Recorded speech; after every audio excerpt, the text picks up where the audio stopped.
Hey everyone, this is Todd Latore from Queensrÿche, and you're listening to Ray and Steve on the I Remember Now podcast.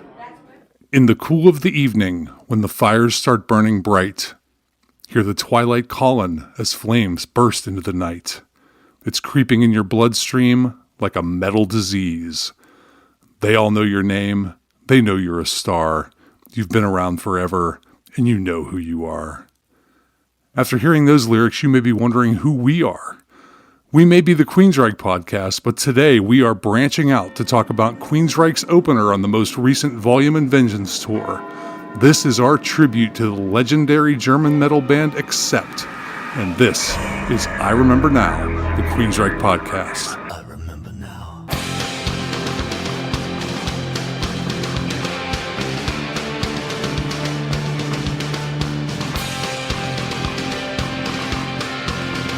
All right, good morning, everybody. Good afternoon, good evening, whatever time it is where you're listening to us. Welcome back to I Remember Now, the Queensrÿche podcast. We have something a little bit different for you this week, this episode. Looking forward to branching out a little bit, but I can't do anything without my partner, Steve. Let's bring him in. Steve, how you doing, man? I'm great. How about you? How you doing? Good? Yeah, good. You sound like you're a little under the weather today. Yeah, I got a little head cold thing going on, so you may hear on. a couple coughs and gags and sneezes or something while we're recording here. But hey, we're here. 'Tis the season. Maybe you have Olympic fever, Steve. Well, I do. I was just going to say I've been watching the hell out of the Olympics. I love it. I love when it comes on, whether it be summer or winter, and it's amazing watching these athletes and the time and they dedicate their lives to this stuff. And I mean, you obviously want to see the United States win, but and then they're so crushed when they don't, and stuff happens and they're wiping out and stuff like that. And Lindsey Vonn, she wiped out on her run. Brutal, that was dude. oh man. But it's been cool. I've been watching it. I've been watching every opportunity I've had, and it's one of my favorite things. That I'm glad now too that it's every 2 years. Like the Summer Olympics is in 2 years from now. I like that they did that too. I like how they split that. So that's really cool. Other than that, hanging in there, Good. Yeah, I'm a much bigger fan of the Winter Olympics than I am the summer, just because there's so many unique sports that you don't get to see very often. Yeah. You can always see people run or swim or whatever. It's true. not every day you get to see a dude go head first down a freaking tube of ice on a little sled. Yeah, that was on last night. That shit's crazy. The skeleton, holy shit! Yeah, we were talking awesome. about it. Is it called the skeleton because if you fuck up, you become a skeleton?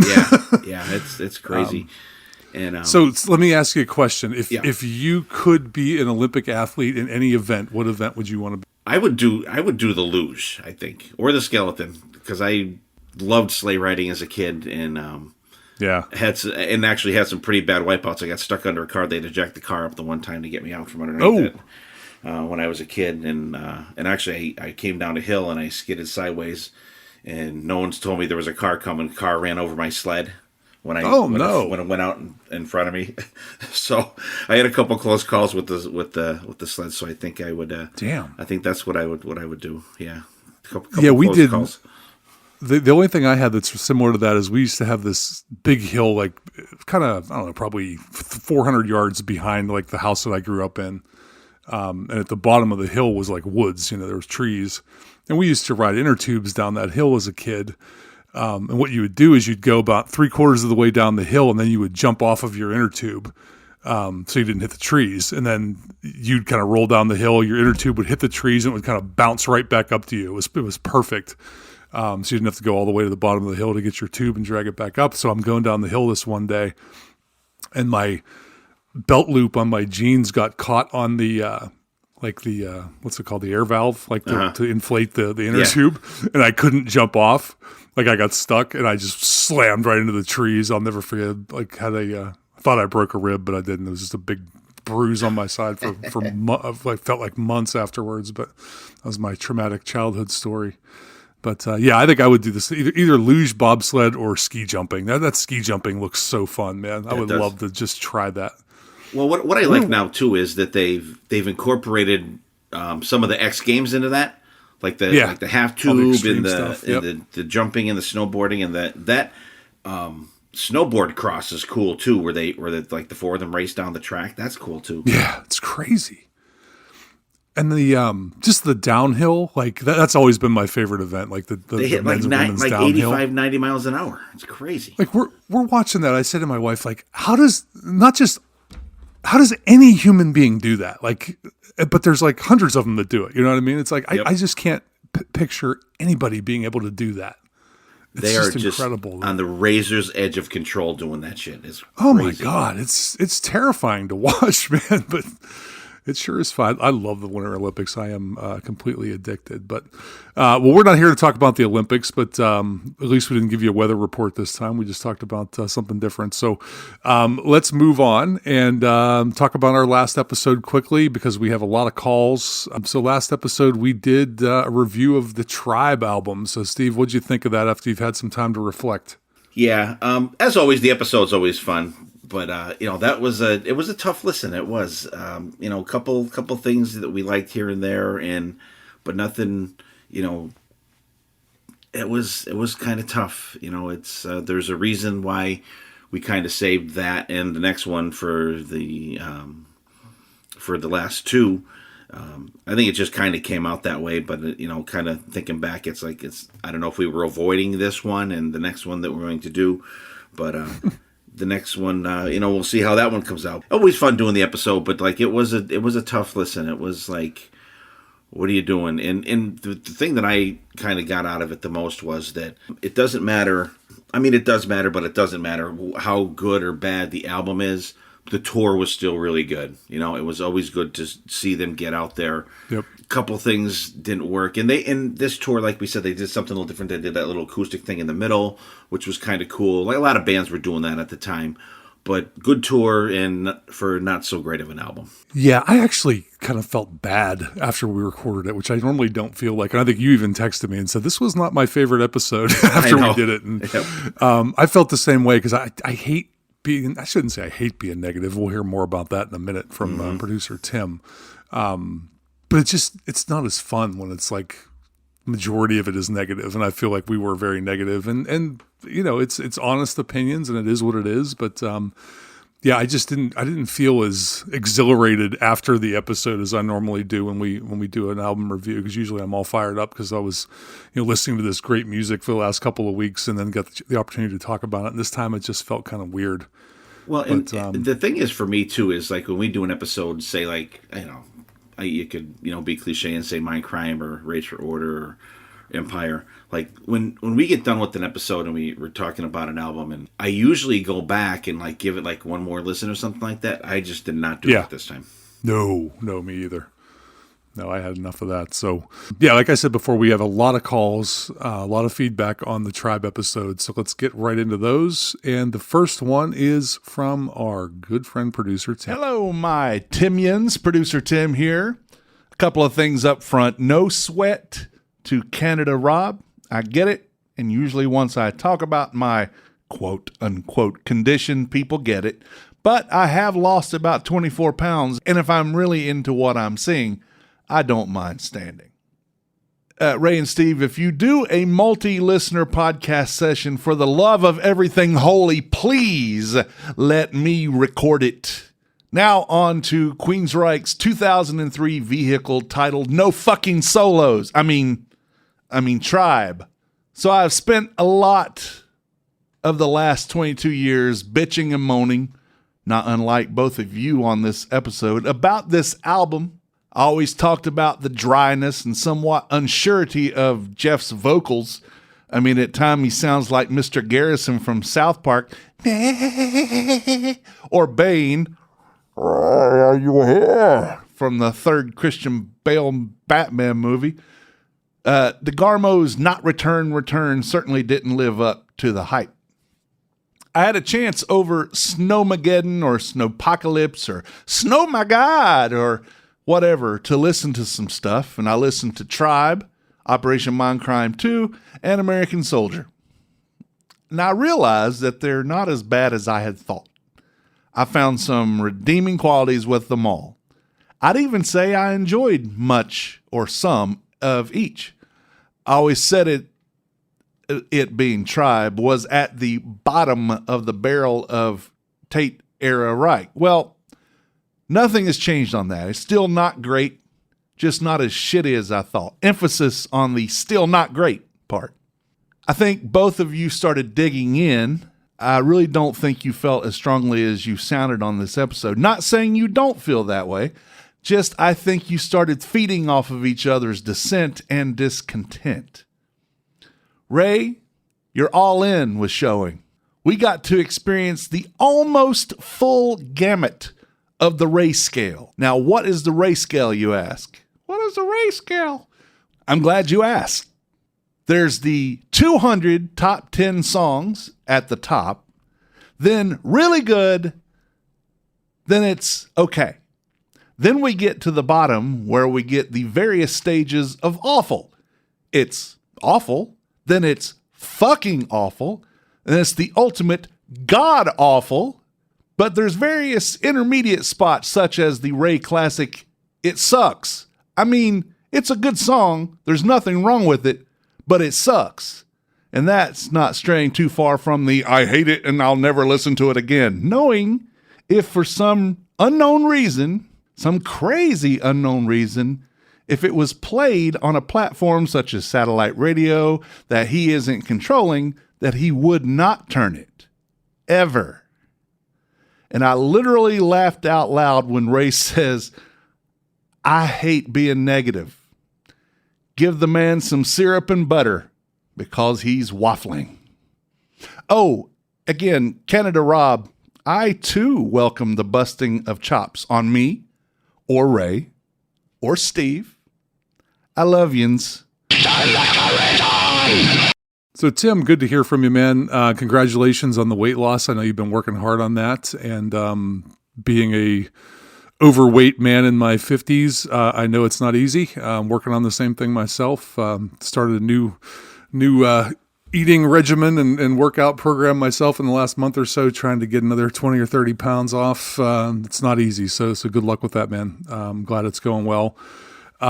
If we ever do a multi-listener podcast, you absolutely will be here to record it. I'm not even going to take on that responsibility.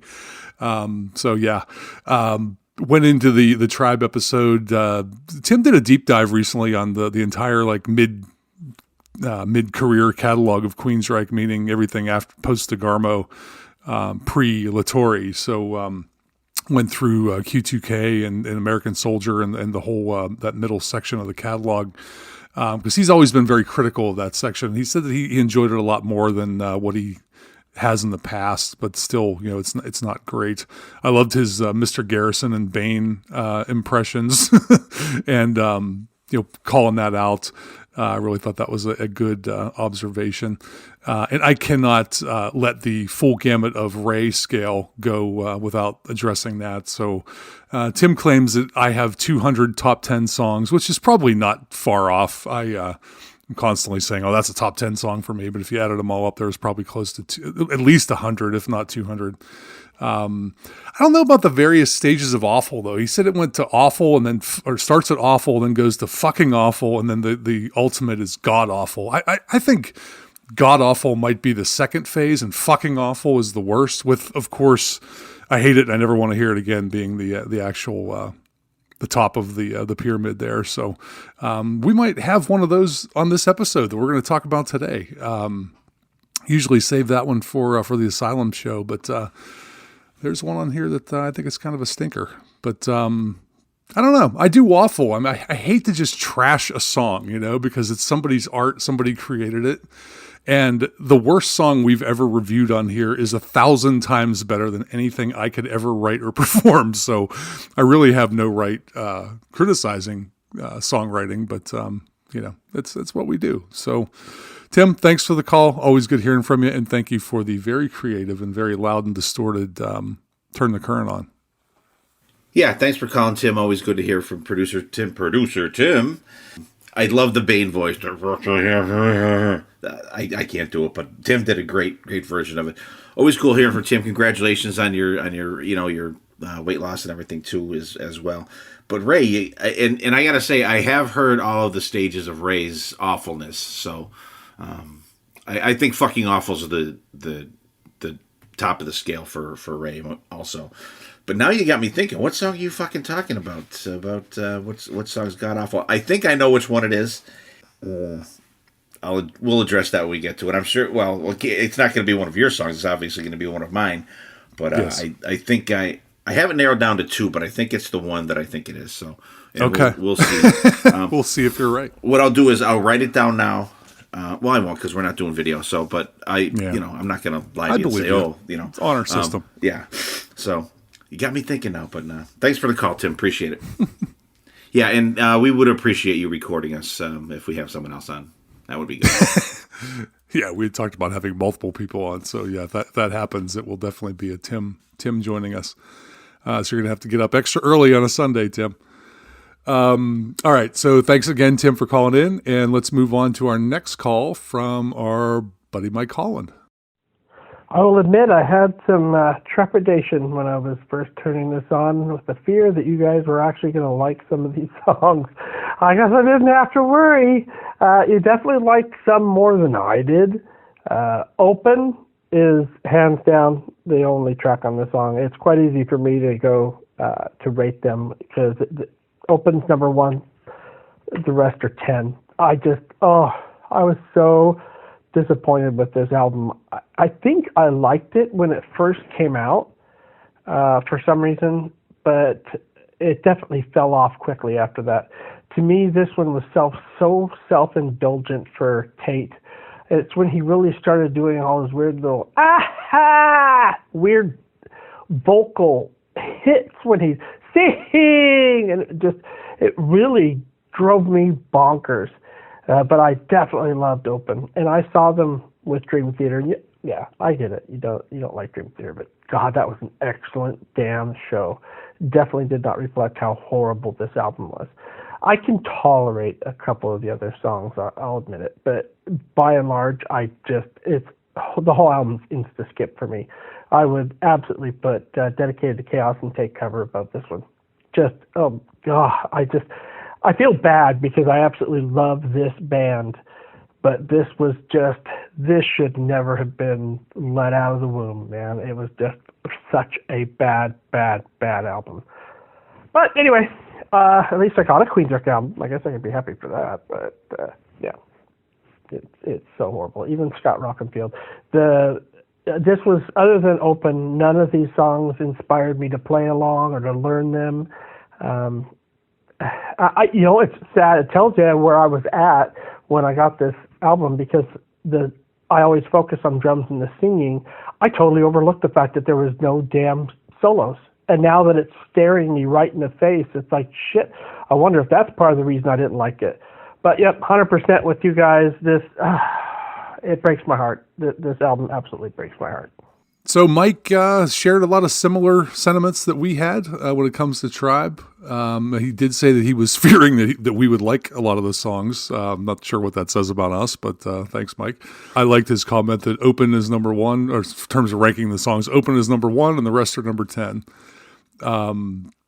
His thing about the vocal ahas and ums was funny, and that kind of goes into the same thing that Tim talked about with some of the nasally stuff. Jeff just went through this phase where his vocal delivery just changed, and I don't know if it was combating changes in his voice and trying to approach things differently, but just the way he sang was different during this era. And it, Tim had once said that it sounded like he was trying to keep his dentures in, which kind of really makes it sound, it's really what it sounds like. Like if you listen to the way he picks up notes, like he's got his lips around his teeth so they don't fly out. But yeah, I appreciated Mike's call. It was very, I think, spot on. I like how he used the term insta skip.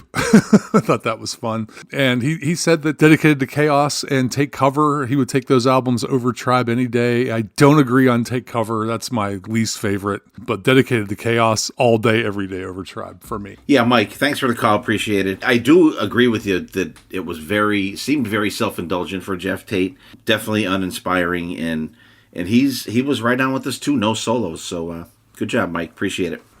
Yeah, I didn't even realize the no solo thing until you brought it up. Like it didn't really occur to me.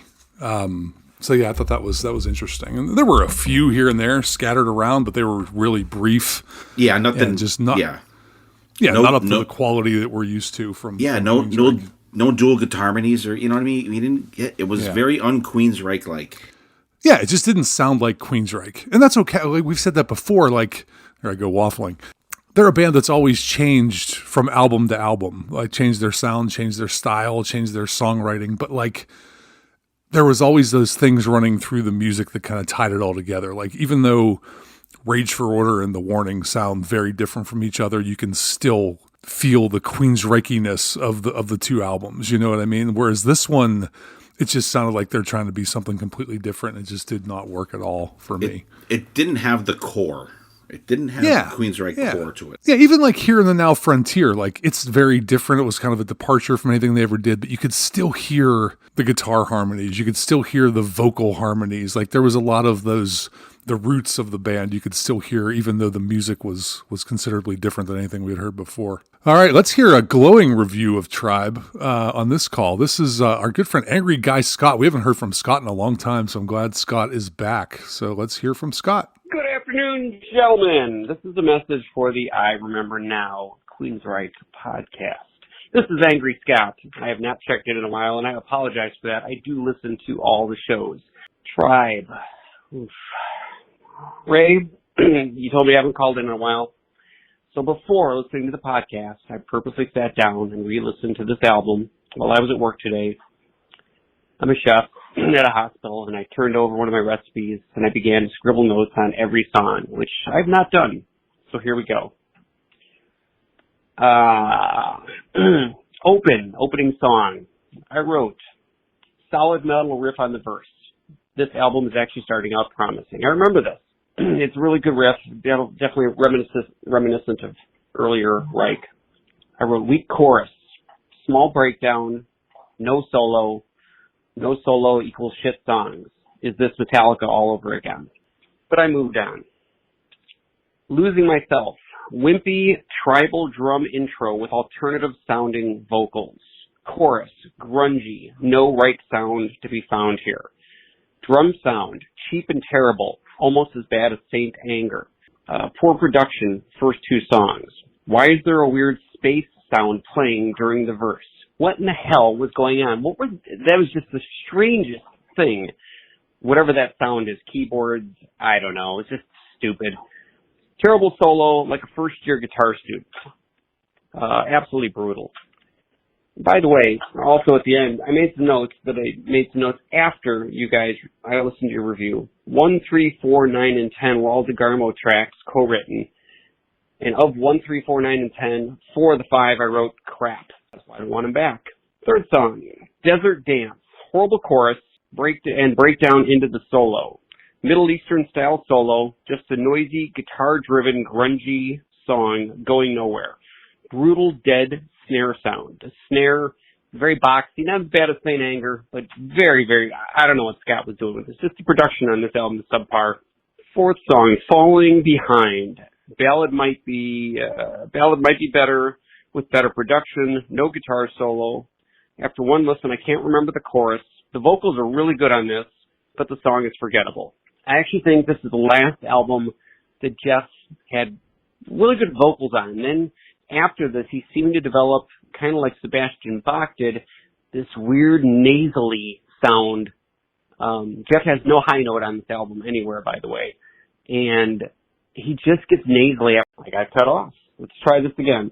I don't know where I got cut off, but Falling Behind, I was talking about his vocals were actually pretty good on this album. Moving on, The Great Divide, mediocre ballad, 2 ballads back-to-back, can't compare to titled Tory ballads, no solo, just a few notes, instantly forgettable slow song. Rhythm of Hope, generic silent lucidity knockoffs, same style, key style, and background orchestra, meh.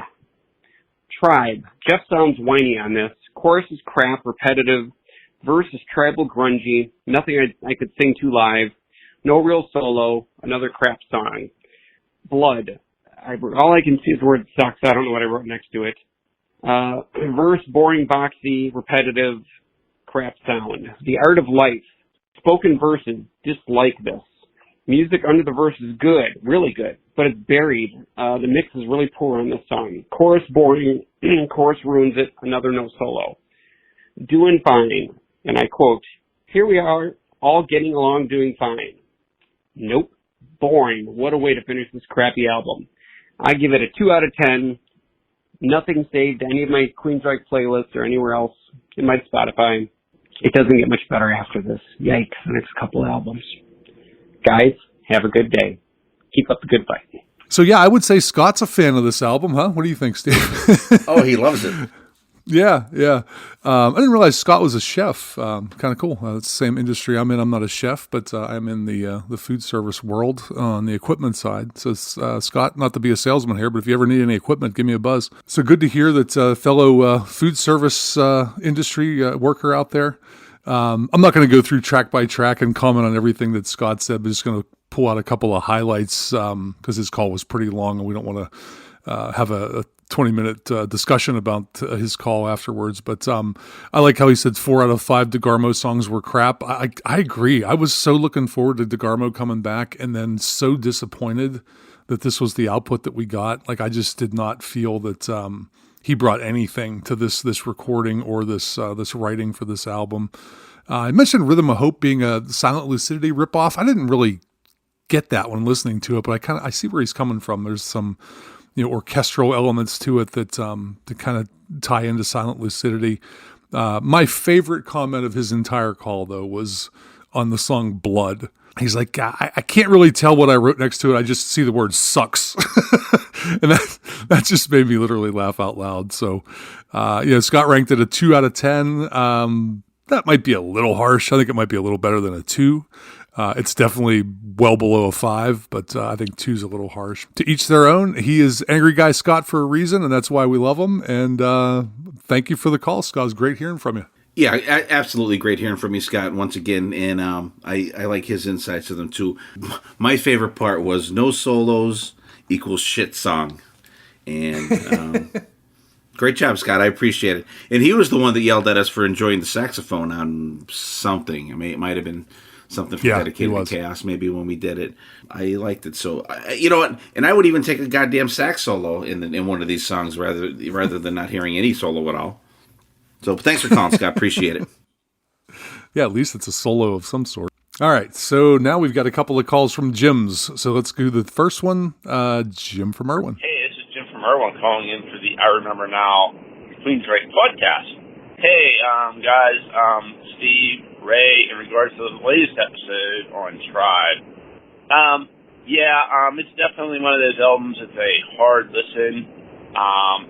For me, as the Queensrÿche album came out, I was always eager to get it, thinking this is going to be really good.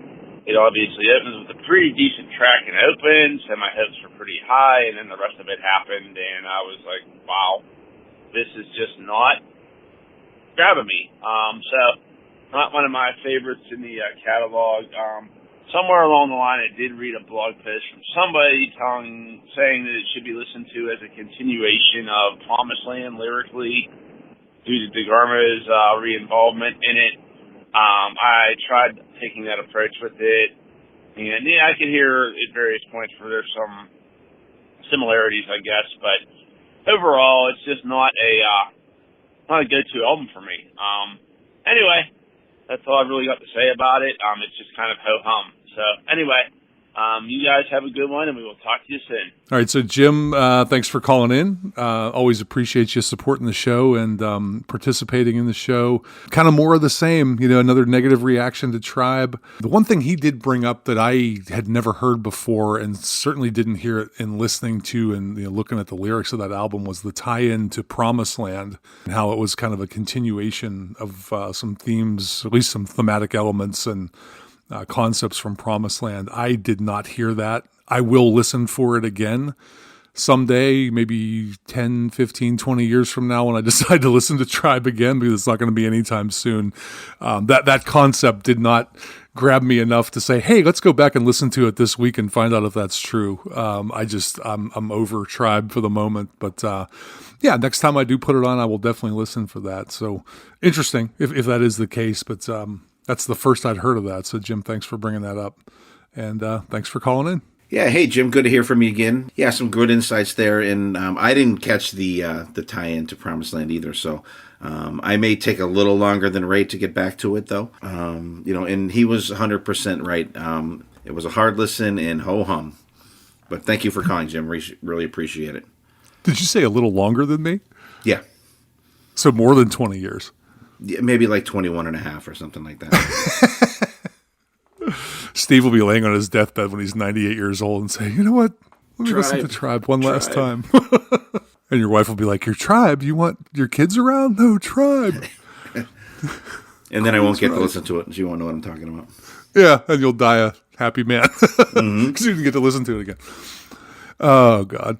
We're really being mean to this album. But all right, so last call is someone else we haven't heard from in a while. I'm really glad to hear from him. We hear from him almost every week on Asylum, but he hasn't called us in a while. So this is our good friend, one of the nicest guys in the world, Jim from Alabama. Hello to I Remember Now, the Queensrÿche podcast. Rhodey Ray, Steve, and producer Tim. All listeners, this is Jim from Alabama. I enjoyed the Tribe album review.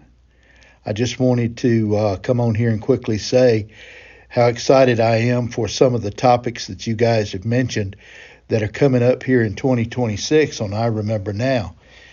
And in particular, the headliners episodes that are coming this year. The Queensrÿche book, Building an Empire, some of my favorite parts of that book, which is a wonderful book, were the accounts when a relatively young Queensrÿche band were opening up for some of the big bands at the time. And I wanted to get this call in to express my excitement before your next episode comes out.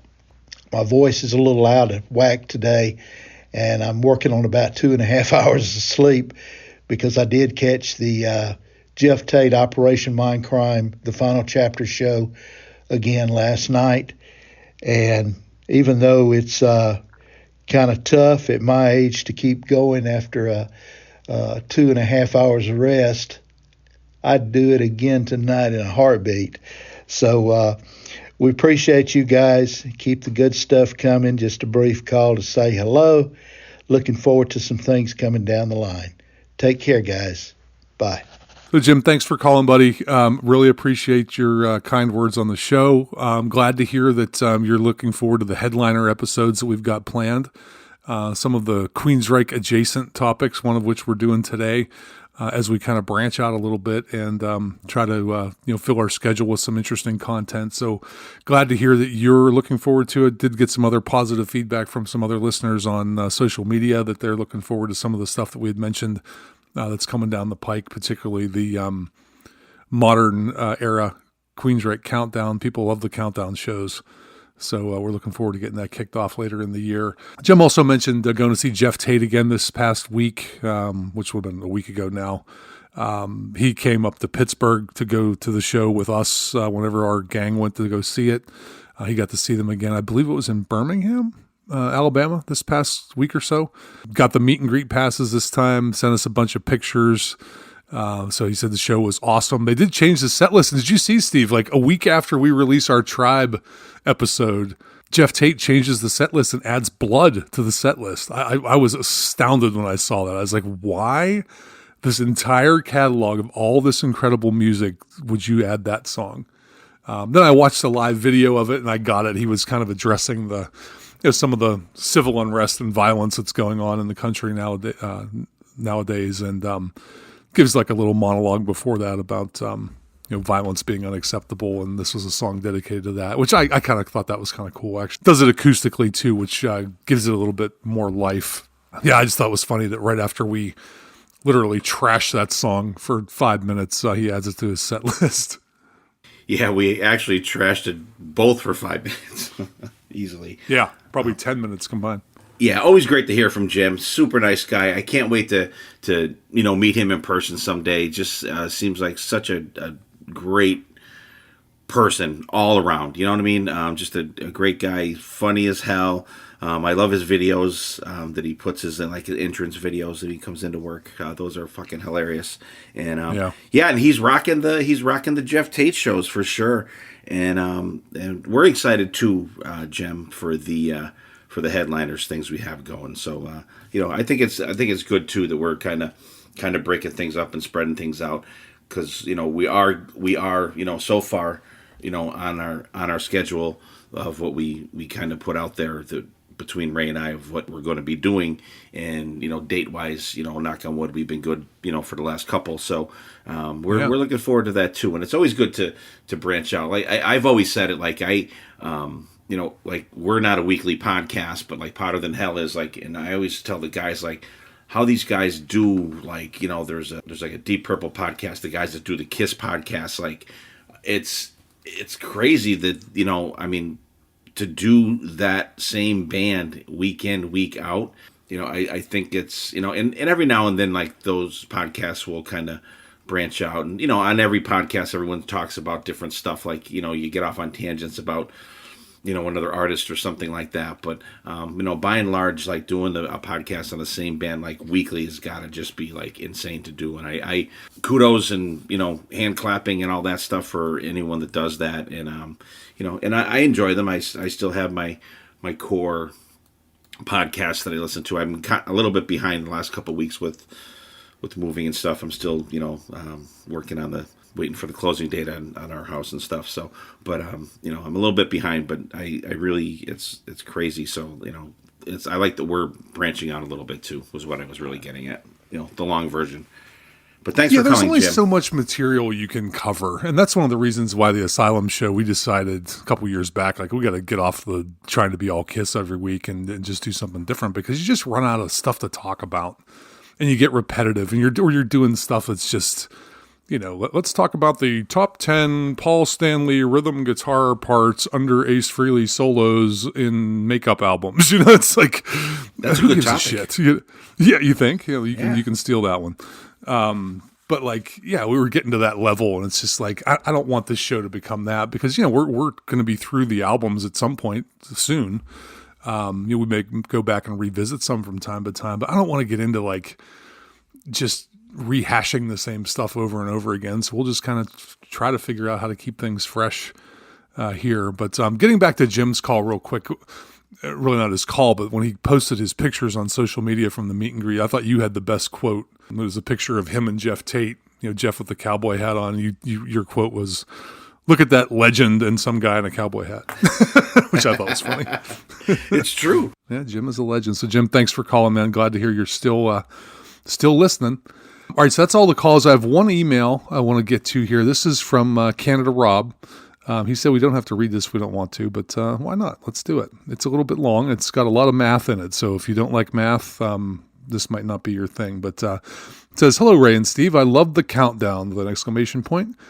"One thing I got out of it is that you guys love Promised Land way more than I do. Even though I like the album better than I used to, it's still not a go-to album for me. Here are some stats, if I did the math right, between my list and yours individually that nobody cares about except me." You're wrong, Rob. We care. Absolutely. Ray, you and I had 47 songs within 10 spots of each other. So that's pretty good. Including 11 within 5 spots, and 2 songs we had exactly the same, which were IMI and NM156. So we had them ranked in the exact same spot. The biggest difference between spots for us was the song Promised Land that you had at number 4 and I had at number 68. Feel free to make any necessary comments and get them off your chest. LOL. I get it. It's not for everybody. I just think it's a masterpiece. But hey, there were songs I ranked low that a lot of people think are much better than I do. So I totally get it. Steve, you and I had 38 songs within 10 spots of each other, including 15 within 5, but none exactly the same. The biggest difference between spots for us was the song Anytime, Anywhere that you had at, no, shocker, that you had at number 6 and I had at number 64. What? Wait a minute. So he had Promised Land below Anytime, Anywhere. Wow. Now I may have to get something off my chest, Rob. I had it at number 64, which surprised me because I would have thought that our biggest difference would have been Della Brown. A point in my favor is that Ray had Anytime, Anywhere at number 65, just one off from mine. For the overall list, there were 44 songs within 10 spots of my list, including 14 within 5 spots and 1 exactly, which was Get a Life from Here the Now Frontier. I'm looking forward to the list with the listener editions, and I'm really looking forward to the Todd LaTorre era list. This is a long email. Don't feel like you have to read it out on an episode, but keep up the great work, Rob. Rob, thanks for doing all that math and all those comparisons. Yeah, I don't get the Promised Land being ranked lower than Any Time Anywhere. That's where I find it unacceptable. If you have it ranked low, that's fine, but not below that song. Come on. Always great to hear from Canada Rob. Great guy. Can't wait to see. I'll be hanging out with him in probably about 2 months or so on Monsters of Rock Cruise. And always great to hear. Crazy math. I am not a math guy at all. It would take me probably 10 years to figure all that shit out. But that's what I have Ray for on this podcast, to do all the math for us. So and Dylan does it for us on Potter Than Hell. So you guys are my go-to math guys. So I'm gonna have to maybe have Rob do some kind of Monsters of Rock Cruise stats when we're on there. I have to think about that. Yeah, there you go. But always great to hear from Rob, and it's amazing how wrong you and Ray are about Any Time Anywhere. I don't know that we are. I think the majority of the comments we've gotten from the audience agree with us. So I think you might be the outlier there, bud. Well, it's been known to happen. Yeah, sure. All right, so that's all the feedback we have. Thank you so much to everybody that called in and emailed in. We have several ways you can get in touch with the show. We'd love to hear from new folks, old folks, anybody that wants to call in. We love your feedback. So to call in, it's area code 336-422-6862. You can leave a voicemail on that line, or you can record a voice note, MP3 file, and email it to us at feedback@IRememberNowPodcast.com. So please get in touch. We appreciate it. All right, so we've been going through the past for a while, so let's go even deeper into the past as we get to our main topic. We decided that since the Volume and Vengeance tour just recently ended, we wanted to do an episode dedicated to Accept, the band that Queensrÿche chose as their opener. A couple of different reasons. Number one, they are very Queensrÿche adjacent. The two bands have a long history together. Number two, they just came off a tour together. So before that faded into memory, we wanted to do an Accept episode. I think there's a lot of parallels between the two bands too. They've both been around a long time.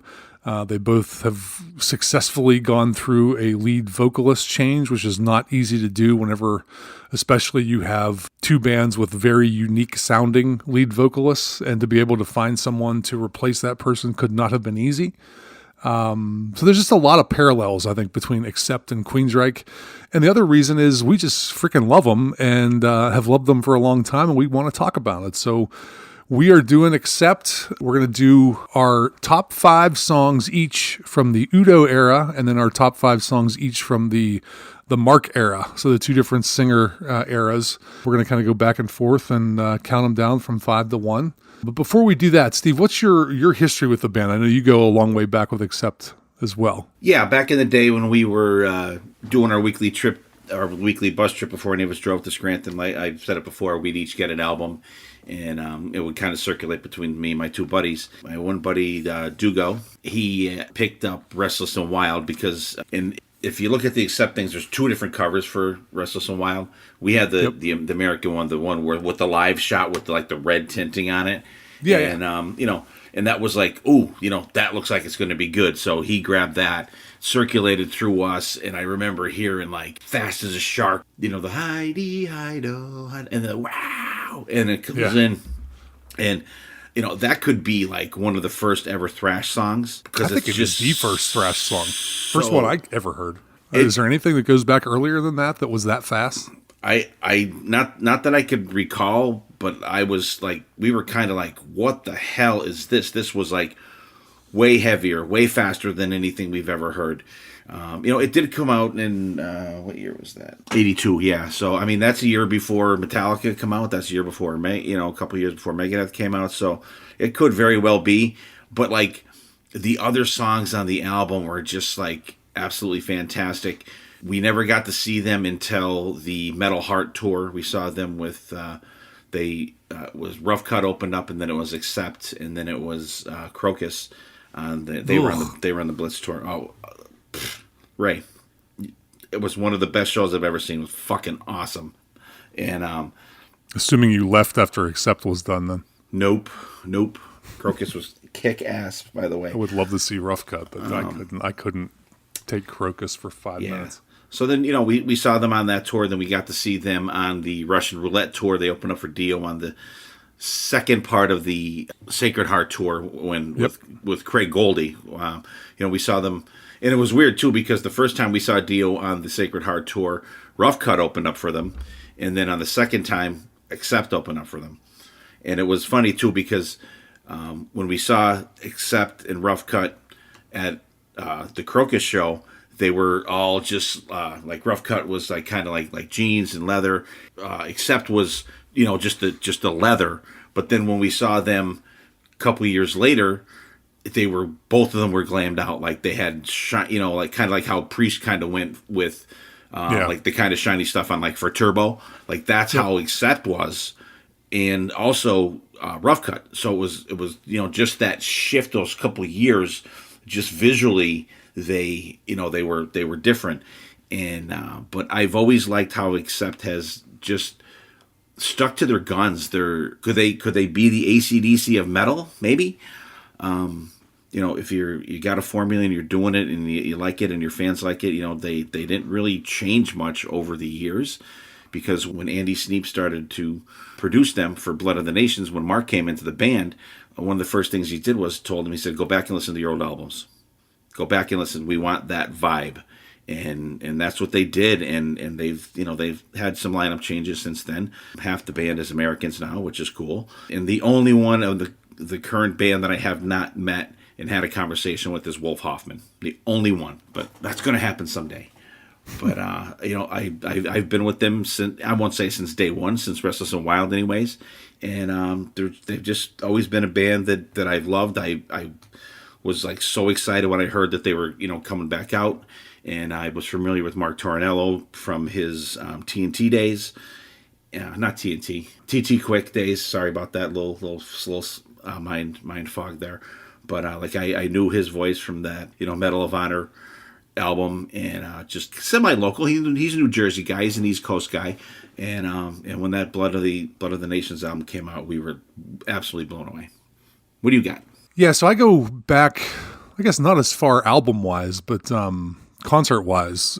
Accept is the first metal band I ever saw live, and that's something that I will never forget as long as I live. It was not my first concert. My first concert was the Police on the Ghost in the Machine tour with Bow Wow Wow that opened up for them. But my first metal experience was March 4th, 1984, Stanley Theater in Pittsburgh, Pennsylvania. It was Kiss on the Lick It Up tour, and their opening band was Accept.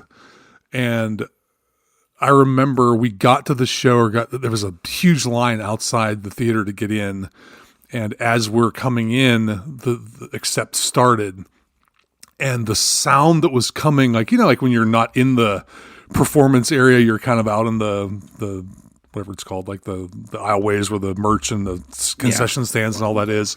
They call that the lobby, Ray. The lobby, thank you. The way the sound just resonates, it just sounds like a freaking freight train behind the wall. I'm like, what the hell is going on in there? And then we were 13-year-old kids at the time. It was me and my buddy Joe, I'll never forget.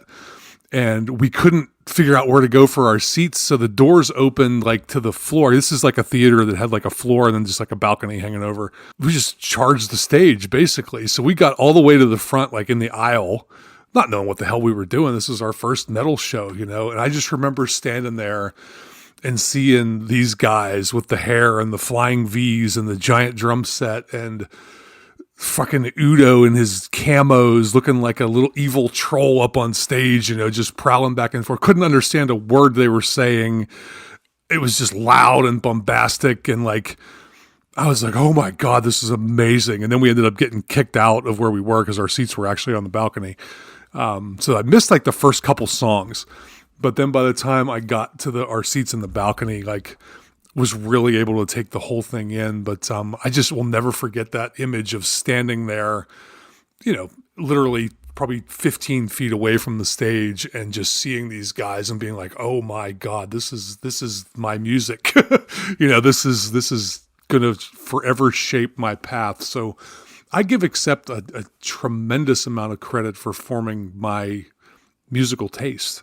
I was there to see Kiss, and Kiss wasn't exactly a metal band, but seeing these guys, and they were very well choreographed too. Oh, yeah. They're not like cheesy choreographed, but just like cool choreographed, like doing the rocking back and forth with the flying V's during the heavy riff parts and stuff. And it was just like, I was like, wow, these guys are awesome. And I knew the song Balls to the Wall because they had played that on the radio in Pittsburgh pretty heavily, actually. So I was looking forward to hearing that one. Of course, they closed the set with that. But I didn't know anything else. And there were several songs during this live set that stuck in my head, and I could not wait to run out and get the albums that they were on. Did that shortly thereafter. I got Balls to the Wall and Restless and Wild probably within a month of each other or a month of the show, and have just never looked back. I did kind of dip out of Accept after Russian Roulette. I didn't think that was a very good album at the time. I was getting a little older and, was going to college and that sort of thing. And then just kind of fell out of Accept. Didn't really go back other than my sweet spot for them is Restless and Wild, Balls to the Wall, and Metal Heart. Those are that's like the prime Accept for me. I'd heard they'd gotten back together with Udo. I never really went back and listened to any of the stuff post Russian Roulette until, probably the last couple of years. And I certainly had never listened to any of the new stuff with Mark really until you and I started talking about it probably 3-4 years ago. You were telling me how great it was. I'm like, yeah, I'll go check it out. And I remember a Sunday afternoon, I was doing some work, getting ready for the week, and just threw my headphones on and put on Blood of the Nations. I was like, holy shit, this is really good. And then just kind of did a deep dive through the newer catalog, and have been, I won't say I have it in heavy rotation, but I've gone back to it a lot more recently. Of course, prepping for the show back in November, really dug into it deep then. And then, over the last few weeks, I've just been listening to pretty much nothing but Megadeth and Accept for the last literally 3 weeks, because preparing for this show, and then the new Megadeth album came out, which I had a similar story with them. I kind of fell off after Euthanasia, never really went back. So I had that massive middle part of their catalog that I'd never really listened to. So I did a Megadeth deep dive over the last couple of weeks, and that's another topic for another show. But just very similar kind of trajectory for me in Accept and Megadeth. But yeah, so I go way back. Saw them twice on the Balls of the Wall tour. They also opened for Motley Crue, which was my second metal show, again at the Stanley Theater. That was June 12th, 84. So within 3 months, I saw Accept twice. I've seen them open for Dio. I've seen them open for Iron Maiden on the World Slavery Tour. I've seen them probably a dozen times, and it's always been as an opener. I've never seen them as a headliner, which I would love to. Especially given how much I've grown to love the newer material. I'd love to see the current version of the band. And they were just awesome on the Volume and Vengeance tour. I mean, I think we talked about it when we did the review of that show, but seeing those guys again, with great seats this time right down front. And again, totally different band other than Wolf. There wasn't a guy on the stage that was there back in the day, but it didn't matter. The music sounded exactly the same. The main guitar player was there. He commanded the stage. The rest of the band commanded the stage, and the material was tight. It was heavy. It was everything I wanted from Accept as an opener. And it was exactly as I remembered it, as a kid. And it really was a very, very surreal experience, just being there again and seeing them and hearing these songs live again. It just took me back. It was something. It really was. And my hat is off to the job they did opening this last tour. So, all right. Well, been talking forever, it feels like. So let's get into our top 5. So we're going to do, again, top 5 Udo era songs and top 5 Mark era songs. We're going to kind of go back and forth. We're going to start with the Udo era, the classic area, if you will. So Steve, you want to tell us what your number 5 Udo song is? Yeah. My number 5 is I go to the stuff that Ray really hadn't checked out. And I didn't check it out until way after the fact as well. I went to the 1994 Death Row album, and the song that I picked was Stone Evil.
there's a live album that came out in 1998, and this is what kind of was the catalyst to make me go back to check out these other albums with like Objection Overruled and Death Row with Udo, and then there's the one with that David Reese guy that was in for an album and shortly thereafter gone.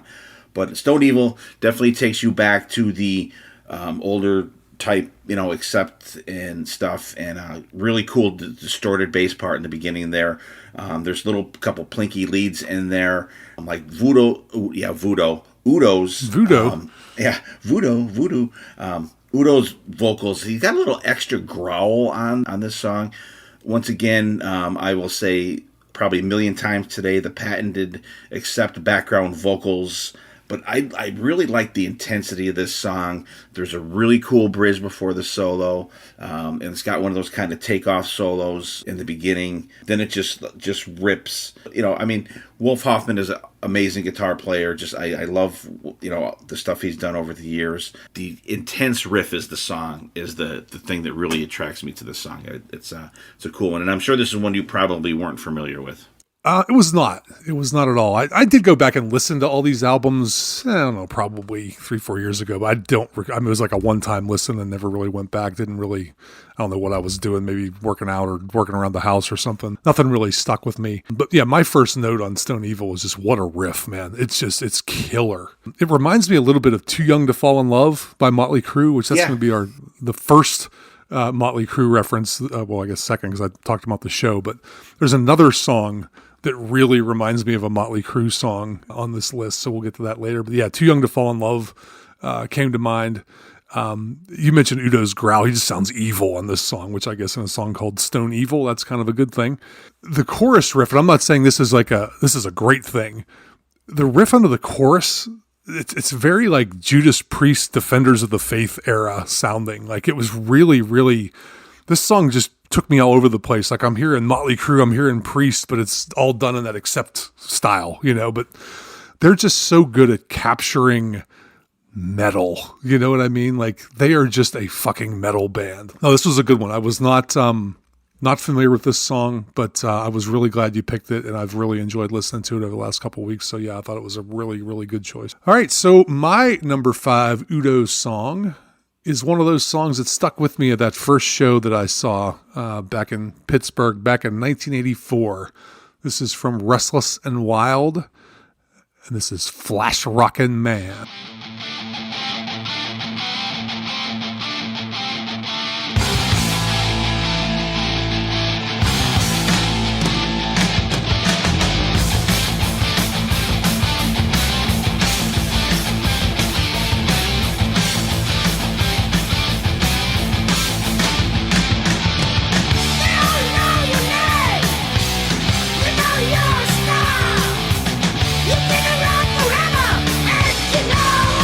You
So, Steve, you mentioned the gang vocals. So let's just get a couple things out of the way that we're going to say over and over and over again, so we apologize in advance.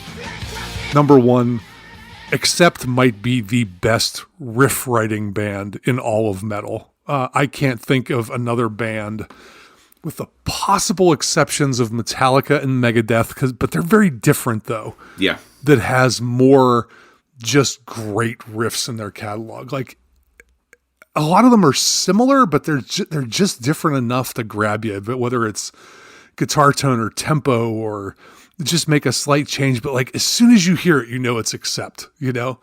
And they just have just classic riffs. The other thing about Accept is the gang vocals, the backing vocals. There's always gang vocals in just about every Accept song from both eras. If you're not a fan of that, I'm not talking like Def Leppard gang vocals. I'm talking like we're a gang of people coming to kill you, you know, type gang vocals with pitchforks and torches. I love that stuff. It never gets old to me, even though they do it almost every song. So those are those two things. And the other thing is, you mentioned Wolf Hoffman. Is this guy not the most underrated guitarist in the history of heavy metal? Like, you never hear his name mentioned. Never. When you're talking about the guitar gods and the guitar greats, but this dude fucking shreds, man. Like, his solos are amazing. His riff writing is amazing. Like, his tone, it's like a chainsaw, you know? And of course, there's another guitarist in the band as well, so I credit whoever the second guitarist is, because it kind of changes throughout the years. But just the guitar sound on these albums is just phenomenal. So getting back to Flash Rockin' Man, well, we've got that out of the way. It has the classic Accept riff to start. Udo is like shot out of a cannon on this song. There's like a couple of different styles of Accept songs. There's the ones that start off kind of mellow, and you get the Udo and the Mark that sing down in this register to start, and then they get to that part, you know, eventually. This one, he's just shot out of a cannon right out of the gates. They all know your name. Just at that top Udo screech. After the first verse, the guitars are like, they sound like race cars. You know, it's just a straight ahead classic, fast metal song. The song just has a good build too, like little minor builds throughout it.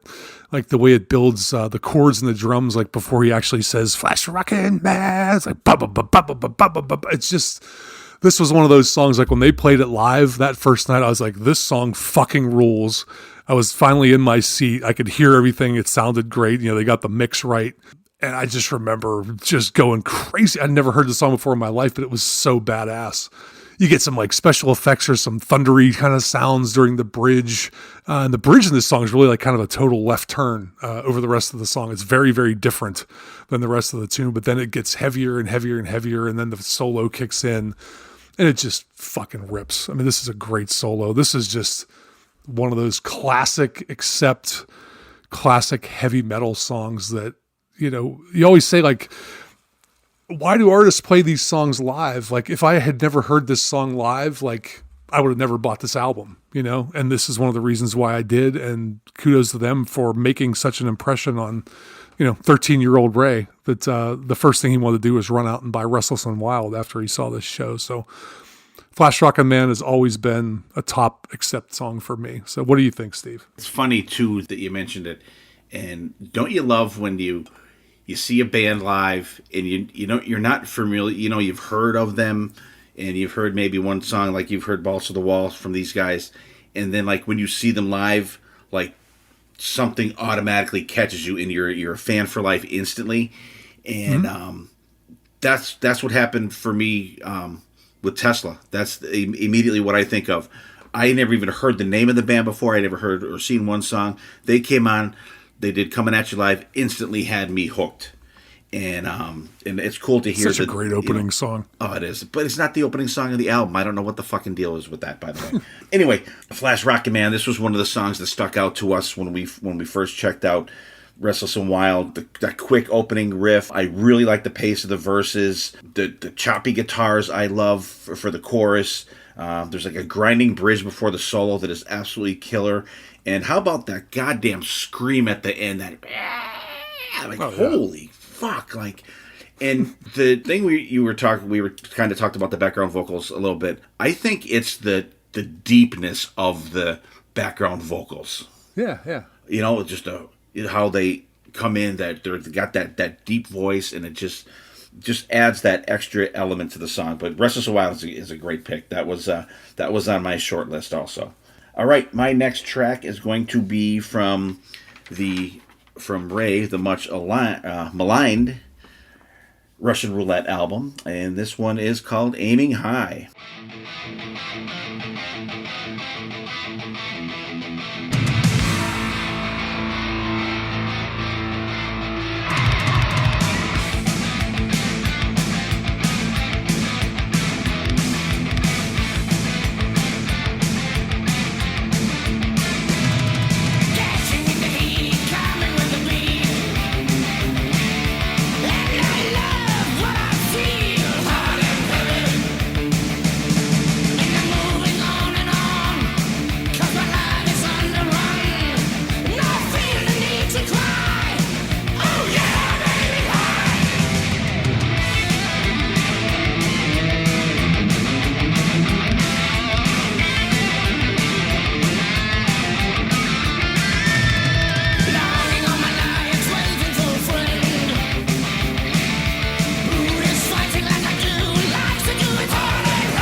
Yeah, this one came out in '86, and like I said, I got to see them on this tour, and another choppy riff that it starts out with, kicks up the pace for the verses.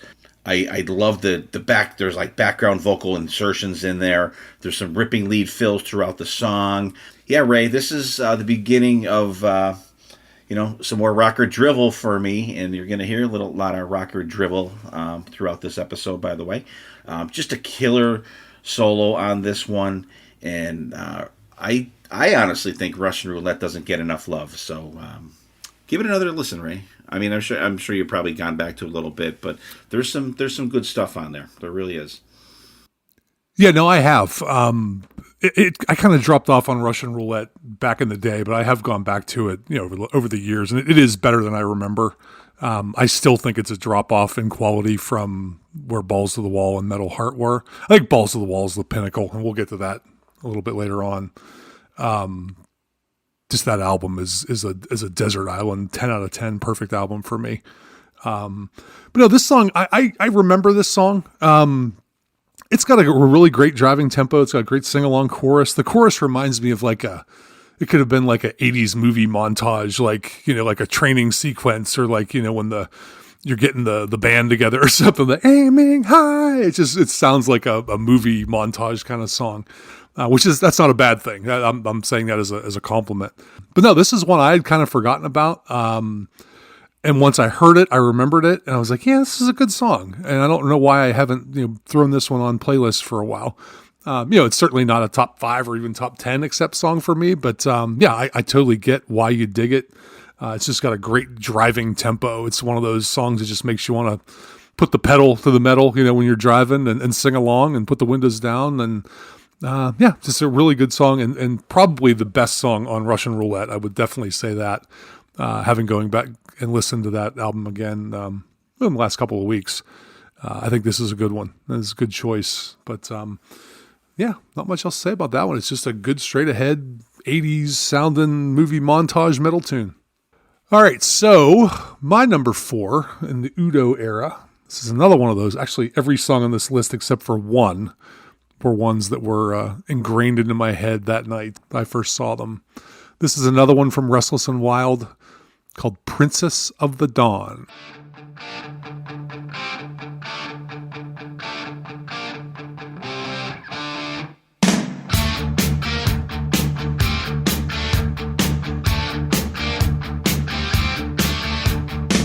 There's rain on the mountain.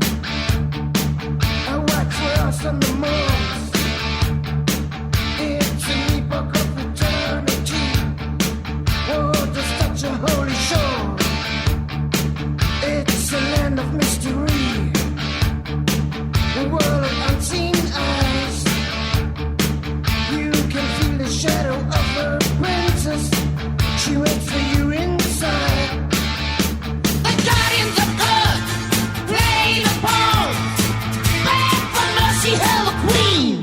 Princes of the dawn.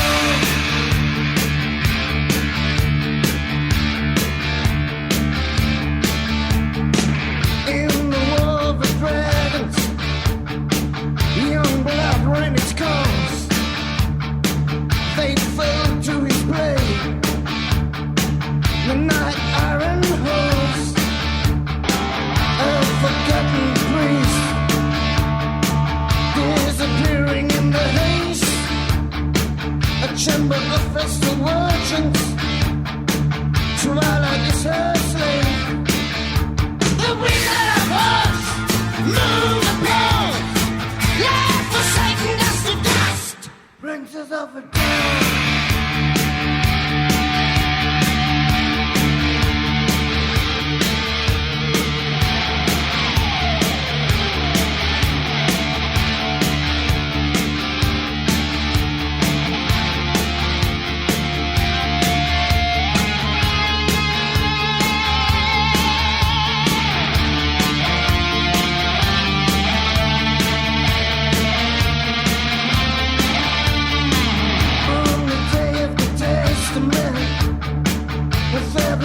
Raging fire, heaven cried for the sacrifice. The midnight sun was rising higher. The beauty and the beast lies in the royal crib. Her kiss is bitter sweet, death upon her lips. The holy grail, hell above, kings and bishops bow to praise, princes of the dawn.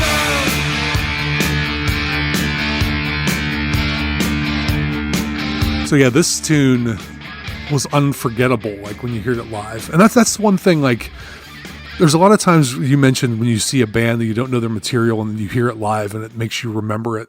Like that happens to me a lot, but like I never remember like what exactly did I hear. I remember I really liked that third song that they played, but I can't remember the lyrics, or I can't remember the title.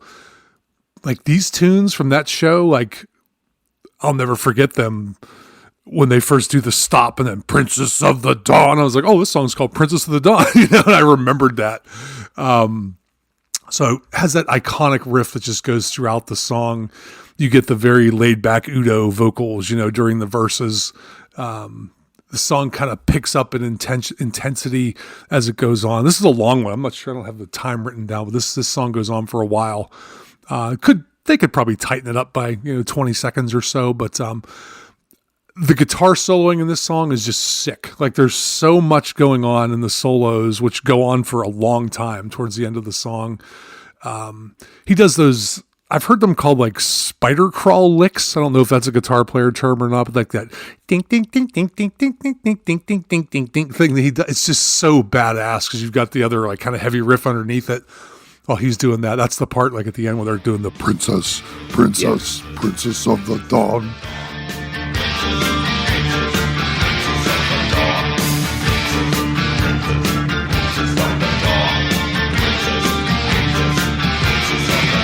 And the other thing, we talk a lot about fade outs and stops. This song just stops. And I've always thought that was so cool. Like I thought when I think I got this on cassette first. I thought there was something wrong with the tape. This is like Princess of the Dawn. And it just stops. So I've always thought that was really cool. Just the way this song just ends and like leaves you wanting more, even though you just listen to it for 6.5 or 7 minutes. But it's got the section where you can do the whoa, the classic accept. That's another thing. It's not just the gang vocals, but you got the whoa-whoas and the ah-ah parts in all their songs. But no, this song just stuck with me. It's been a favorite ever since. I love the riff. I love how it just continues building in intensity. Yeah, Princess of the Dawn, always been a favorite. Live staple. I was really disappointed they didn't play this in November because it was on the early set lists. Then they switched it out for another song we'll talk about later on that was actually really cool live as well, but was very disappointed they didn't play Princess of the Dawn live. So what do you think, Steve? Yeah, this was another song that stuck with us too after picking up Restless and Wild. Very, very epic. Like you said, that I call that the little plinky guitar plinky things. But like the song's got a great build in it. The soloing is great. It's got the. I love the. One of my favorite parts of that is that, like that guitar, like that, like heavy kind of muted guitar harmony that goes through like this the song. It's kind of like more like a hum. You know what I mean? It doesn't feel like it just feels like it's like sliding your finger on the notes, like not like picking them. Yeah, I always thought that was a very cool part of it. The solo fits great. The princess. And there's you chant that in the song. You chant the whoa.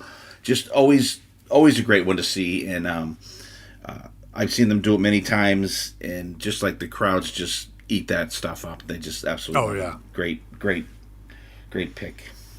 Yeah, there's a reason why it's a live staple. It's got so many parts for the crowd to sing along with. And it's made to play live, for sure. Yeah, for sure. 100%. Yeah. 100%. All right, next track for me, I shoot down to the Metal Heart album. And the song I pick is Too High to Get It Right. And Tim's going to play it now.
This is the song that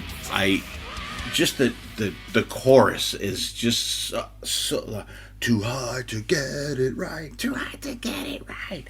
I would love to hear or see the current band do this one live. To the best of my knowledge, I don't recall them.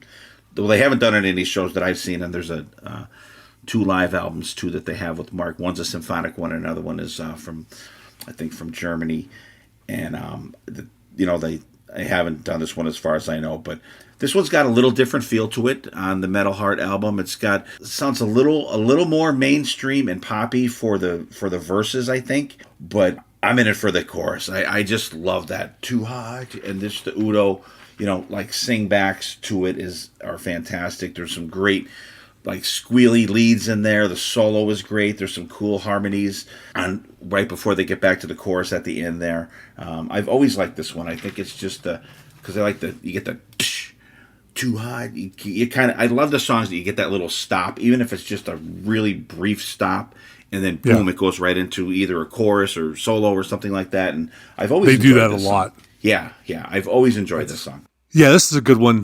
Kind of a deep cut on Metal Heart. It was a side 2 song, I think, if I remember right. Yeah, this was always a favorite of mine also. Metal Heart album is phenomenal. I won't say from start to finish. There's a couple of tunes on there that I'm not a huge fan of, but this is not one of them. I love this song. I've always loved this song. You mentioned it being poppier, and that's the main word I put in my list. Like, this is a very accessible accept song. I don't know that this was a single. It could have been, should have been if it wasn't. But yeah, it's got a good poppy hook to it in the verses, and like you said, it gets heavier in the chorus. You get that classic too hard to get it right, the gang vocals. And then you mentioned Udo's kind of callbacks. I am not even going to attempt to do an Udo impression, but that dude's got such a unique voice. And he's one of those singers, it seems like people either love him or hate him. Like there's not a lot of middle ground on Udo. Very unique style. Very few people sing like him. The only two I think, like he reminds me a little bit of Brian Johnson from AC/DC. And then later on, Tom Kiefer from Cinderella kind of has that same kind of growl spot in his voice. Yeah, just a classic deep cut. One of the songs I always looked forward to when I listened to Metal Heart, as a kid and even today. Just a really, really good deep cut, good solid track. But again, Metal Heart, I think, was probably, I don't want to say it was a poppy album, but it was the most poppy, accessible album they did. Like Midnight Mover has a great pop hook in it. That song was written, sounds like it was written to be a hit, and this one kind of falls in. No, it does not. This one's kind of in that same vein. It's got a good hooky aspect to it. But yeah, no, good pick. So my number 3 is also from Metal Heart, and it is the title track, Metal Heart.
So this is one of those tunes that just takes me back. I've mentioned my high school garage band on here before, I think, and this is one of the tunes that we played, and I can remember like it was yesterday, sitting in my garage trying to get the drums right at the beginning of this song. He has that little off time snare hit, yeah, and I remember the first time I nailed it, I was like, oh, that was awesome. But yeah, this tune just takes me back. It's got that big epic beginning, it kind of swirls in, very orchestral sounding and very ominous sounding. Then when the music kicks in, it's just a straight ahead metal classic. He hits that first lyric, now it is 1999, and I'm like, holy shit, am I old? Because I remember hearing that and thinking, oh, that's so long from now, when you first hear this album in 85. It's like, oh, it's 1999. We're going to be in like flying cars and shit by then, We're still not. Nope. But yeah, just hearing that lyric, it's the only other one that gets me like that is Asia, Heat of the Moment, when he says, and now you find yourself in 82. It's always like, oh my God, that song's from 1982. Like, it doesn't seem like it was that old, But yeah, hearing that in 1999 just makes me feel like a freaking geezer. This song, I don't know, I don't have a lot of notes on it. It's just Metal Heart, man. It's one of those tunes you just bang your head and pump your fist to. You can't wait to hear it live and sing along with the Metal Heart. It just makes you feel like a metalhead when you listen to this tune. One really cool thing about this song, it has an actual guitar solo, like not just what we normally call a solo, but this solo, the band drops out. There's nothing but guitar being played.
And I've always thought that part is just so badass when he does the and it just keeps getting faster and faster, and then comes back into the and the whole band kicks back in. It's just talking about this song like gives me goosebumps. You know, I love Metal Heart so much. I've probably listened to this song 1,000 times in my life, from wearing the album out when I first got it to, you know, this is on every metal playlist I make, everything. Metal Heart always makes an appearance. And this one was not from that first show I saw. I didn't see this one live until they opened for Maiden on the World Slavery Tour. But of course they opened the show with it, because what else would you do when you have a song that begins like this one does? It was a perfect set opener, and it fits anywhere. It can open, it can be in the middle, it can be at the end. It's one of those tunes that, like, as long as it's in the set, I'm happy. So what do you think of Metal Heart, Steve? Yeah, you know what? This is the song that I have the most notes on, but I'm not going to read them. I'll give it a busy. It's Metal Heart. It's the first song I got to see except play live. I mean, you know, we obviously knew them by then, and, you know, we had Balls to the Walls by then. We had the Metal Heart album. But, like, it was just so cool seeing that. And like you said, like, it takes balls to put out a song, opening your album with a song, and there's a guitar solo in the song. Yeah. But, like, I just love how, like you said, all the, like, the fast picking, and it goes back then to dun, dun, dun, and it's got that build to it. For me, one of the coolest things about Accept is the, like, and I'm not a fan. I couldn't name a concerto or symphony, whatever, this or that, number 6 or whatever. But, like, the elements of classical music that are in Accept songs are just absolutely killer. And Wolf has a solo album that is metal symphonic stuff. It's an instrumental album. It is so cool. And, like, that's the kind of classical music I want to hear. But I like those elements of that in there, the Metal Heart, the chanting in it. This song, they packed a lot in this song. And still killer to see it. And it would just be so weird if they played this, like, without the intro. If they didn't do that solo in the middle, it would just be, like, empty, I think. Yeah, you got to do it. That's Wolf's time to shine. And I like this last tour, you know. Oh, absolutely. And, you know, if you go from Balls to the Walls to Metal Heart, the production is so different on them. I would say that, you know, for metal, the Balls to the Wall has that kind of, like, warm sound that they call it to it. But then when you go to Metal Heart, it's got that, like, stark production to it that I think that shift I like. And having Metal Heart open that album is just absolutely fantastic. Great pick. All right, back to me, and I had to do something from Balls to the Walls, so I picked Losers and Winners.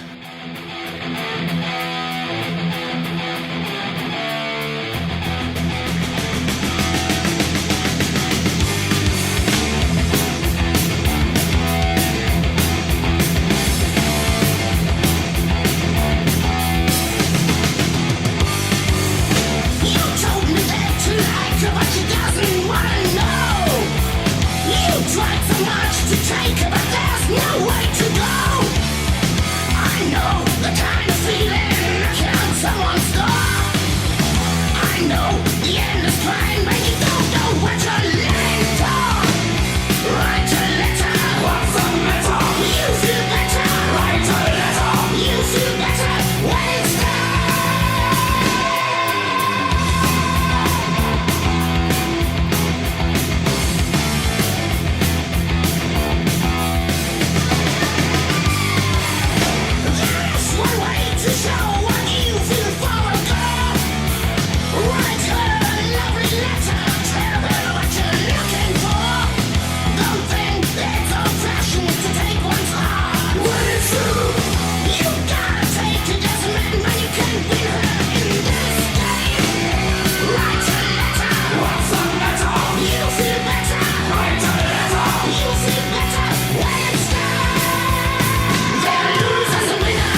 I love this song. It's got some stupid ass lyrics in it. It does, but more rocker drivel. I absolutely love the pace of this song. And killer background vocals. I love the right to letter, what's the matter?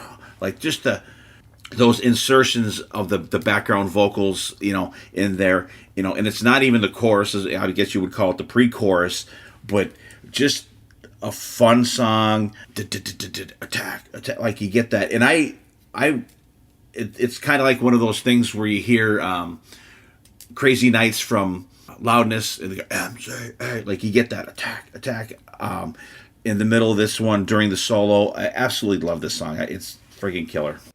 Yeah, this tune, again, I said before, Balls to the Wall is a 10 out of 10 Desert Island album for me. This song, we talked about riffs. This is a top accept riff to start this song. I mean, it's just so badass. And everything about this song just fucking kills and rips, except the goddamn lyrics, man. I know. I'm like, how could you be writing a song that kicks this much ass musically? And the lyrics you come up with, and I'm going to read some of them because they are freaking hilarious. You told me that you like her, but she doesn't want to know. You tried so much to take her, but there's no way to go. Okay, not too bad so far. It's kind of typical. I know that kind of feeling knocking on someone's door. I know the endless crying when you don't know what you're living for. Okay, still on board. Then we get to the write a letter. What's the matter? You'll feel better. Write a letter. You'll feel better when it's done. And it's delivered in that classic accept gang vocal. Write a letter. What's the matter? Well, did you hear they're going to re-record that? It's going to be write an email. Write an email. Okay, write a text. But hang on, there's more. Oh yeah. This is what reminds me of, like, remember when you were in like elementary school and you like, do you like me? Yes, no, maybe. You put the little check the box. Yeah. There is one way to show what you feel for a girl. Write her a lovely letter. Tell her what you're looking for. Don't think it's old fashioned to take one's heart. You got to take it as a man. Yeah, when it's true. When you can't win her in this game. Write a letter. What's the matter? And then it gets into the chorus there. Losers and winners. It's like the chorus has nothing to do with anything that they just sang. Like nothing at all. Wait, there's one other lyric. Screw the girl who's next to you. Yeah, you should give me the letter. I'll use it for my own. Maybe she wants to take me before she stays alone. Could be my destination to pick up broken heart. Why don't you take it easy and screw the girl who's next to you? It's like, okay. And then the whole attack. It's super cool, but like, where does it come from? Like, it's just, I know. It's like it's two separate songs. It's like musically badass through the whole song. Verses, fucking horrible. Chorus, cool as shit. And then bridge, cool as shit. And none of them tie back to each other. Like, I don't get the whole losers and winners and the whole writing a letter thing, but that's my only criticism of this song. I had to laugh about it because we've made fun of this song, or I've made fun of this song on Asylum before too. Oh, absolutely. But the song fucking kills. Like, it is one of their best songs, but the lyrics are just so bad. It makes me laugh every time I hear it, but it doesn't ruin the song for me. I can sing right. I'll be fucking pumping my fist and going, write a letter. But it just always struck me as being very funny. All right. So moving on. Getting down to number 2 here. This is my number 2 Udo era accept song. This is from Balls to the Wall. So I think it's the song right before Losers and Winners. This is Turn Me On.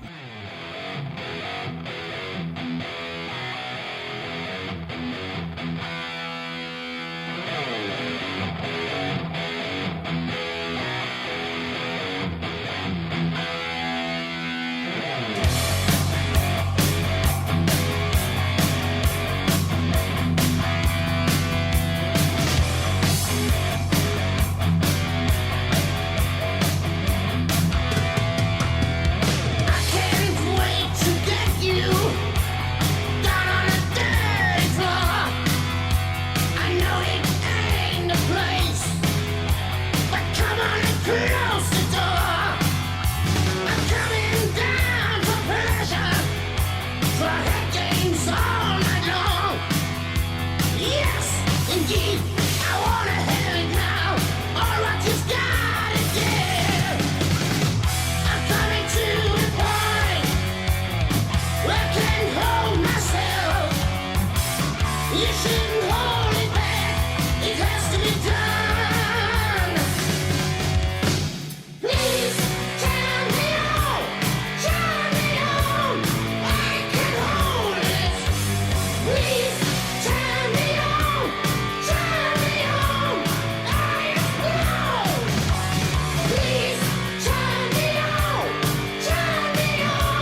All right, so this song and my number one were the first two that I actually heard live and could see from my seat by a metal band, because I went back and looked at the set list, and I've always thought that my number one and this song were the first and second song of the set. And as I thought about it, I'm like, I totally forgot about we ran down front first and got kicked out. And by the time we got to our seats, these were the first two songs that we heard. So Turn Me On was one of those. They opened the show with Fast as a Shark and then Restless and Wild. Turn Me On was fourth. It's got that slow, very heavy opening riff. And then the bass and drums kick in. And that's one thing. You mentioned the production on Balls of the Wall and Metal Heart. I don't know that there's too many albums that are better produced than Balls of the Wall. Like, it just sounds perfect. It's crystal clear. It still sounds heavy, but it's just a perfect mix for me. I love the drum sound. I love the guitar tone. The bass tone is reminiscent of Eddie fucking Jackson. Thank you, Tim. It's Peter. Is it Peter Baltz? Is that how you say his last name, or is it like Baltez? Baltez. Peter Baltez. Yeah.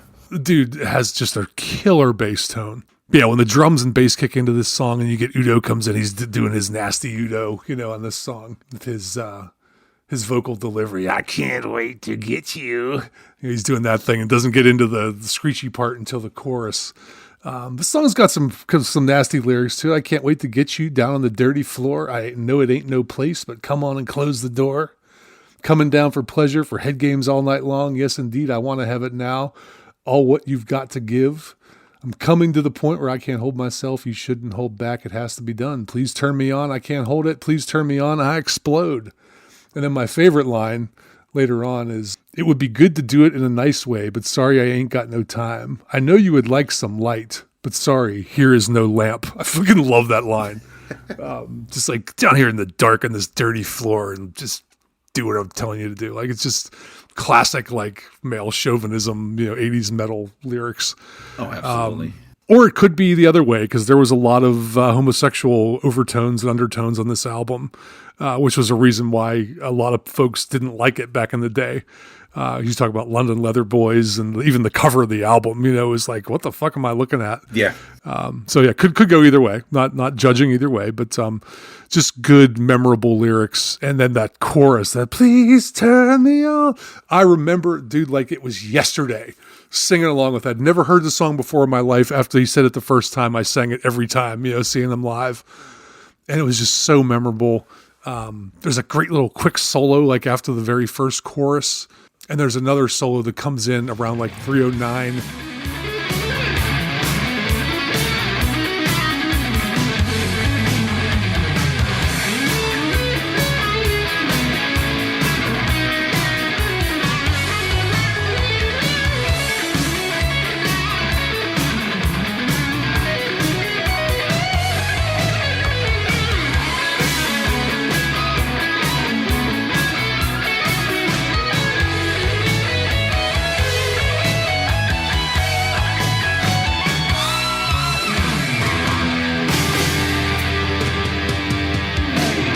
Comes back around to that big bombastic blah, blah, blah, blah, blah, blah, blah, and then it goes back down to the bass and the dirty Udo voice again. Udo making like some sexy sounds. He's just like, which again, seeing him on stage like in his little camo outfit and like he looks like he's like 4 foot tall on stage, And I love Udo. He just is such a rock star, man. And so Turn Me On, one of those tunes that grabbed me that first night. One of the reasons why I went to the record store and flipped all the Accept albums over and looked for a song called Turn Me On and found it. And I was like, this is it. Oh, it's on Balls to the Wall. Even better. So this song has just always been one of my favorite Accept songs and will always be one of my favorite Accept songs. All right, Turn Me On from Balls to the Walls, 1983. 83 was a fucking amazing year for metal, by the way. Yeah. This, when I was listening to this last night, I'm like, this is like, it's sleaze metal. Like some of these songs, like you could pluck these lyrics out and put them on a Motley Crue song. You know what I mean? Or or a Faster Pussycat or something like that. Yeah. And I was like, wow, this is like sleaze metal. But this song was always great. I always liked this one. Perfect song. the middle part is awesome when it kind of slows down and Udo's like kind of laid back and sorry babe I gotta go, like that part. I think just the heaviness of the song, and then you get that kind of come down in there, and then you get that kind of laid back part, and then boom, play, and then it comes back in. And this is another song that has that like that muted harmonic that kind of goes through the whole song. I've always liked this song. This song was always a great one. I've seen them play it live, and this was always one that was like a memorable track live, and always a good one. Always a good one. For sure. All right. These are not in any order. I just kind of just did them. And so I went back a little bit further. I went to 81 for the title track from the Breaker album. And let's hear it, Tim.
Okay, as you guys can probably hear, the production is not as good as the rest of the stuff that you've heard so far today.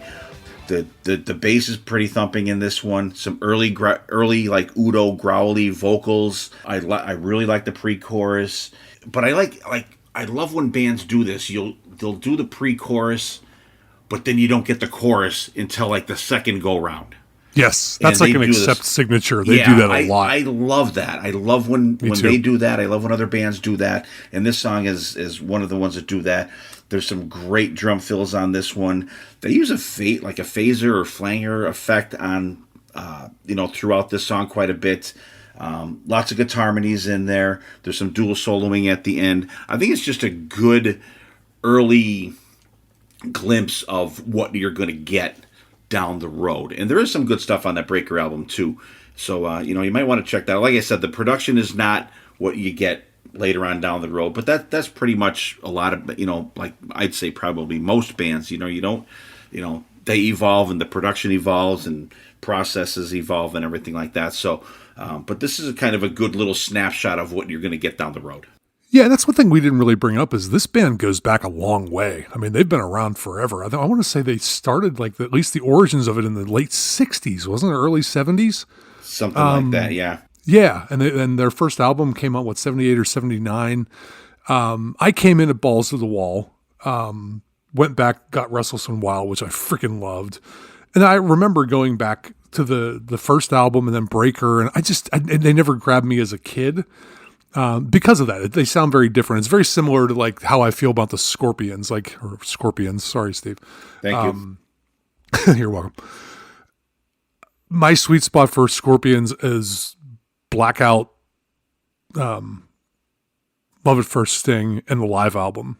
And that's pretty much it. Like I go back to early Scorpions. I can't get through 5 minutes of it. Like I have no interest in it. All the songs I need to hear from the early albums are on Worldwide Live, and they all sound better than they do on their actual album. So I'm like all set when it comes to Scorpions, and everything they did after Love at First Sting to me is just uninspired, kind of mailed in, trying to cookie cutter what they already did. So I have those 3 albums. That's all I need from Scorpions. That's kind of the way I was with Accept for a long time. It was Restless and Wild, Balls to the Wall, and Metal Heart. Went back, listened, it's okay, but didn't really grab me because the production was different. They just didn't sound like Accept yet. Breaker is the exception. This song, dude, they played this live back in November, and I didn't know it. Full transparency, I didn't know what it was. But Jesus, it's just the double bass in this song. It's like a speed bag, like the boxer hitting the speed bag. That's what your face feels like when you're watching this song. It's just like, boom, boom, boom, boom, boom, boom, boom. It's just through the whole song. It's incredible. And this song, just live, was like, I don't know what this song is, but it freaking kicks ass. And I knew they had replaced something with it because I made myself a playlist of the set list prior to going because I wanted to familiarize myself with the newer songs that they were playing that I didn't know well. And this one was not on it, but I was like, this song freaking rules, whatever it is. So I've gone back, since then and listened to this track numerous times. Really, really killer song. Mentioned Motley Crue before. This is my other Motley Crue reference.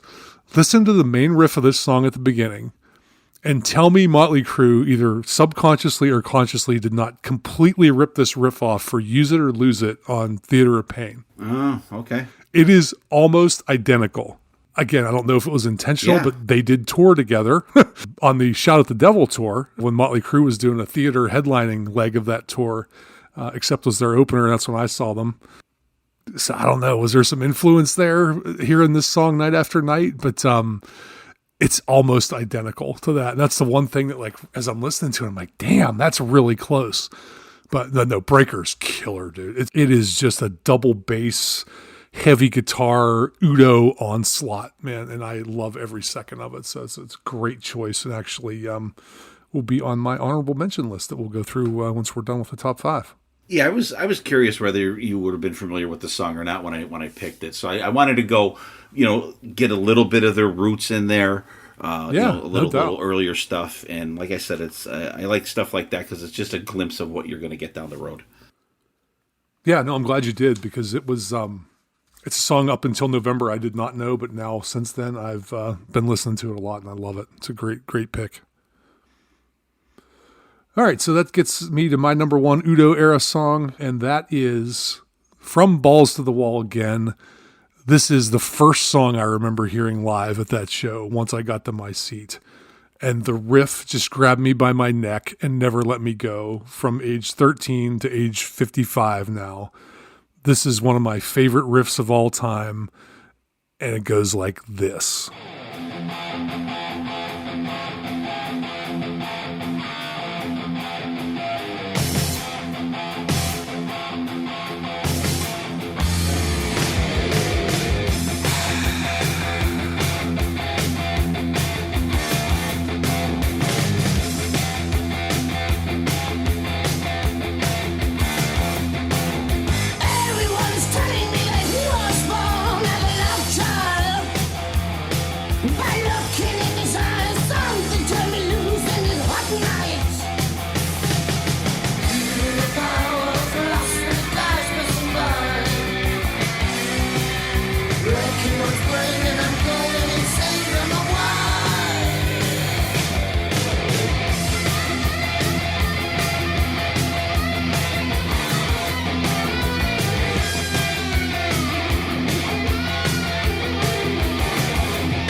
All right, so this song is Love Child, and it is my favorite Accept song. It has always been my favorite Accept song. I put together a Roadie Rays, which was my moniker on Asylum when I first joined the show. 10 perfect metal songs. This is on that list. This song is perfect. If an alien landed in my backyard today and came up to me and said, "Tell me what heavy metal is," I would put my headphones on his head and I would play Love Child, because this song epitomizes heavy metal. The riff, the drumming, the production, the pre-chorus, the feel the power of lust is gone passing by. It has such a nice build. You get all the variations of Udo's voice. There's like crazy leads like under the riff after the pre-chorus. The chorus itself, the Love Child running wild, it's sing along. It's heavy. It's great. And we love a good build on this show. So this song, while it doesn't have like that classic, like kind of Queensrÿche build, it's just the intensity of the song continues to build through with each verse. And like when it comes out of the solo and you get that big kind of drum fill, that pop, pop, pop, pop, pop.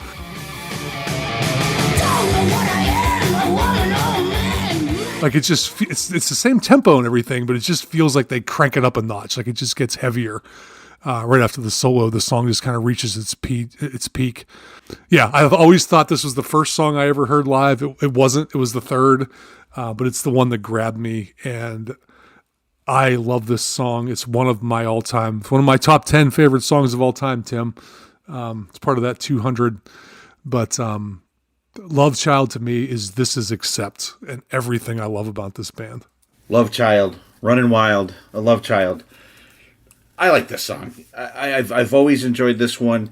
I love the choppy guitars. We get a lot of that on Accept, in general.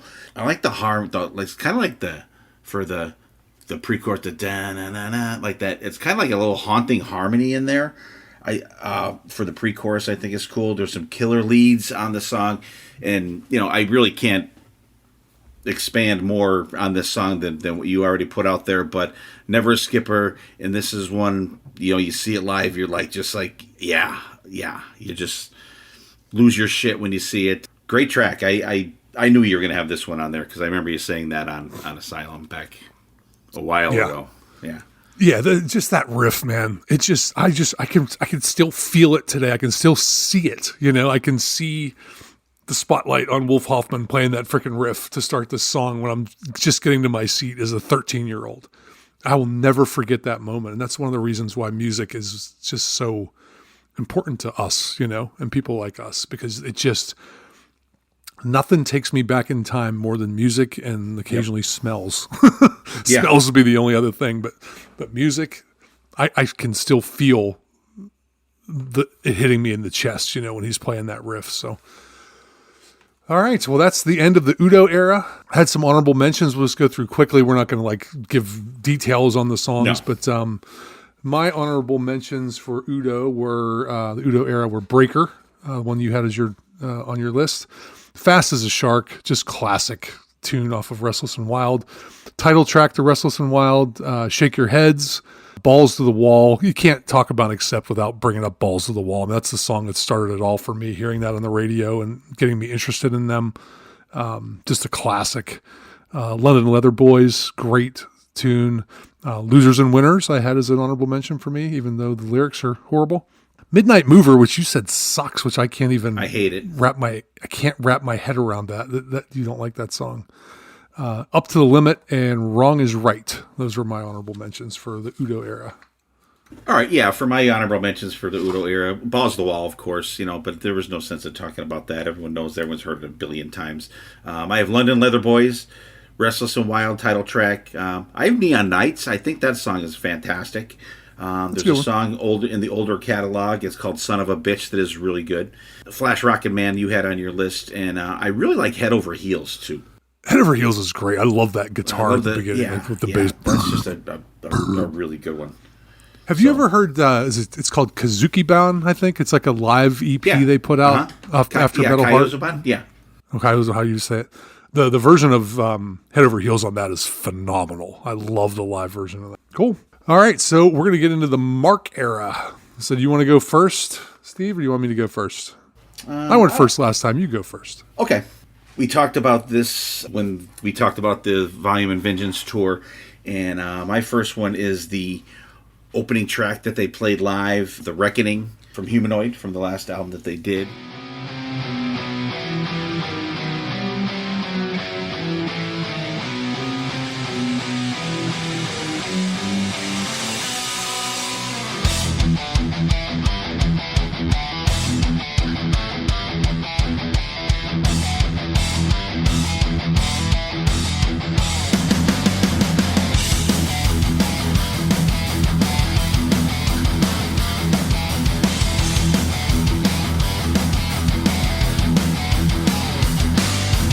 Horsemen ride into the night, bringing chaos with fury and might. Sky turns black, stars align, rapture calls, it's the end of times.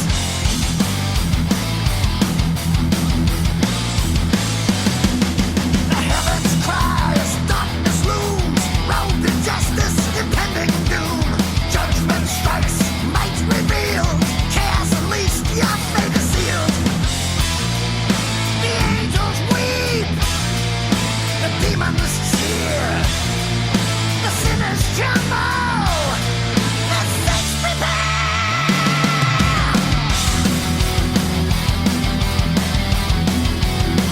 This is the reckoning, the judgment day.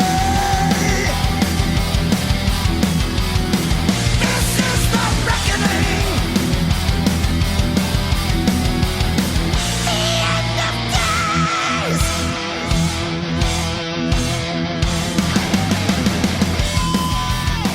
This song is just, I think it was perfect of how they came out with this, and the very first thing that you hear is the background vocals.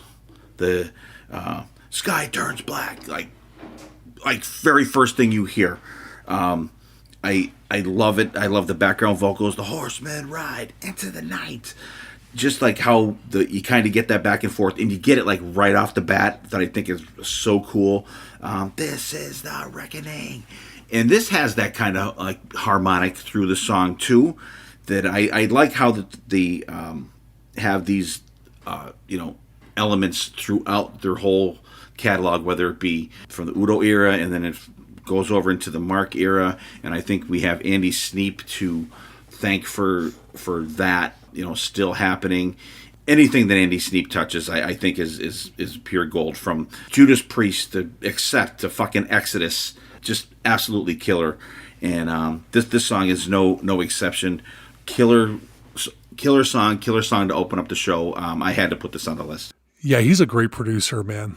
Andy Sneap. I'll tell you what, then your story about him telling the band to go back and listen to their earlier albums to kind of recapture that vibe, it works, man. Because I'll tell you what, from the first time I put my headphones on and listened to Blood of the Nations through the last note of Humanoid, this band just kicks so much ass, and the production is so good on these albums.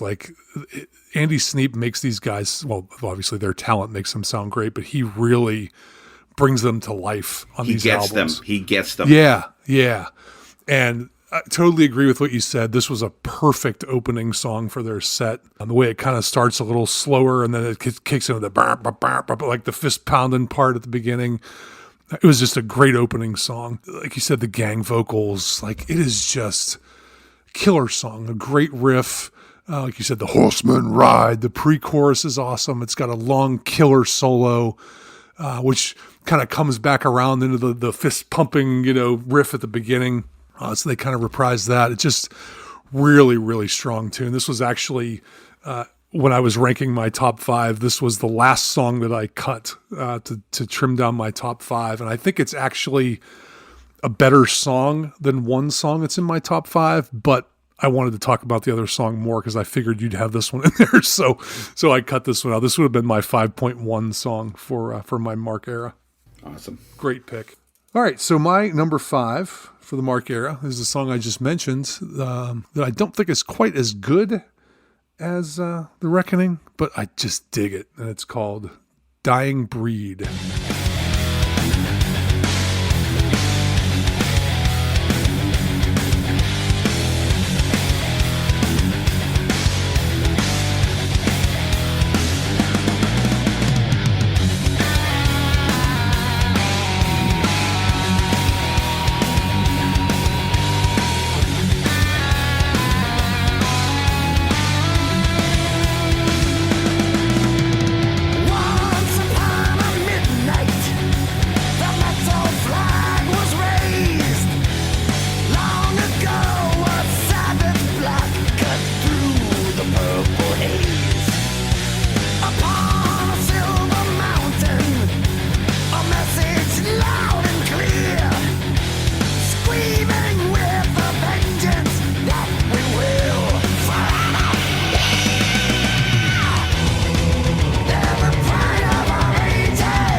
So Dying Breed is from the Blind Rage album, which was the third album. Once they got back together, they did Blood of the Nations, Stalingrad, then Blind Rage. Lineup of the band, I guess we should mention, is Mark. Is it Tornillo? Is that how you say it, or Tornillo? Tornillo. I don't know how to say his. Tornillo. Mark Tornillo. Tornillo. Okay. Wolf Hoffman, Herman Frank, who is one of the kind of classic era guitarists. Peter Baltas back on bass, and Steven Schwartzman on drums for these first three albums back. But yeah, Dying Breed is one of those songs. It's kind of more mid-tempo, but still very heavy. This song grabs me because of the lyrics. I don't know how you feel about this, Steve. I love when bands pay tribute to other bands in their lyrics. That's something that I think has always been a really cool thing to do. Halford did it on his debut solo album or Halford Band album. Bullet Boys did it on their debut with Ode to Joe, singing about Aerosmith. And this song just calls out all kinds of metal icons. The first line is, once upon a midnight the metal flag was raised, long ago a Sabbath black cut through the purple haze. Upon a silver mountain the message loud and clear, screaming with a vengeance that we will forever hear. And then it gets into the pride of our ages and their anthems we trust. Even a little Saxon reference here, Steve. Yep. Like denim and leather and diamonds and rust. And the chorus is just kind of a just that kind of nice chuggy riff. Here's to the rockin' warriors, here's to our heroes and friends, and to those who've gone before us, we're loyal straight to the end. Later on in the song, it's the Zeppelin led its voyage through skies of purple deep. The guillotine came crashing down and heads rolled in the streets. This is my favorite part. And in the land down under, highway to hell was paved. An iron fist cut the deck and drew the ace of spades. He does like his little Lemmy impression. Lemmy, yeah.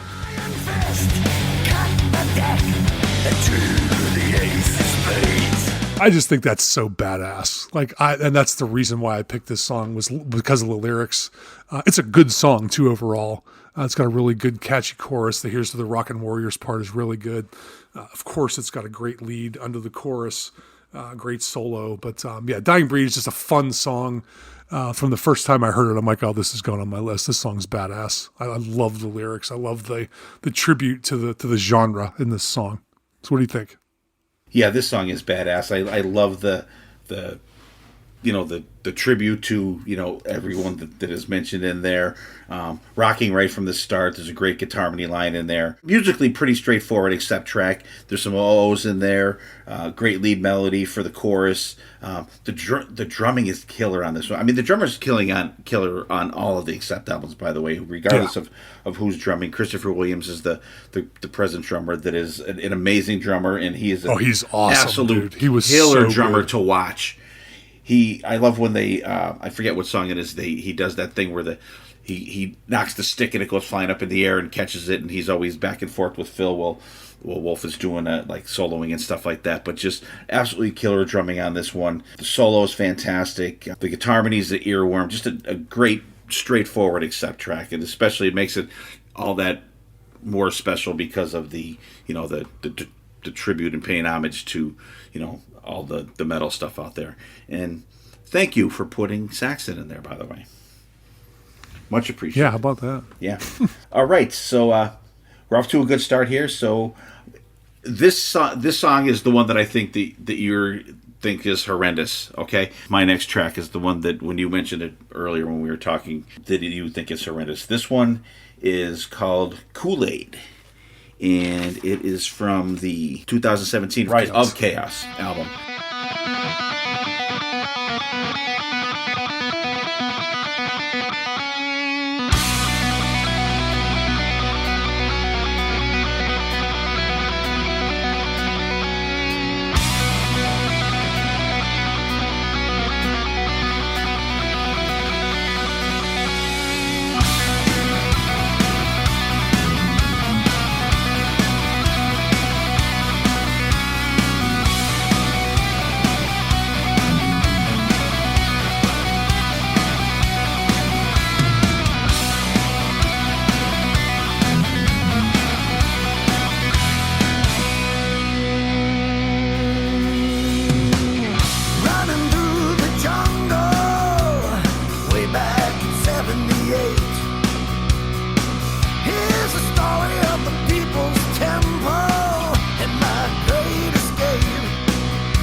don't get me wrong. I love the song.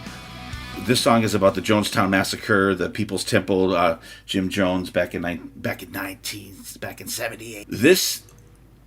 When this happened, this Jonestown thing, I was 10 years old, and it freaked me the fuck out. I had goddamn nightmares for weeks after, it's like seeing the news footage and like what had actually happened, and it's kind of put me on the path where I'm just so fascinated now.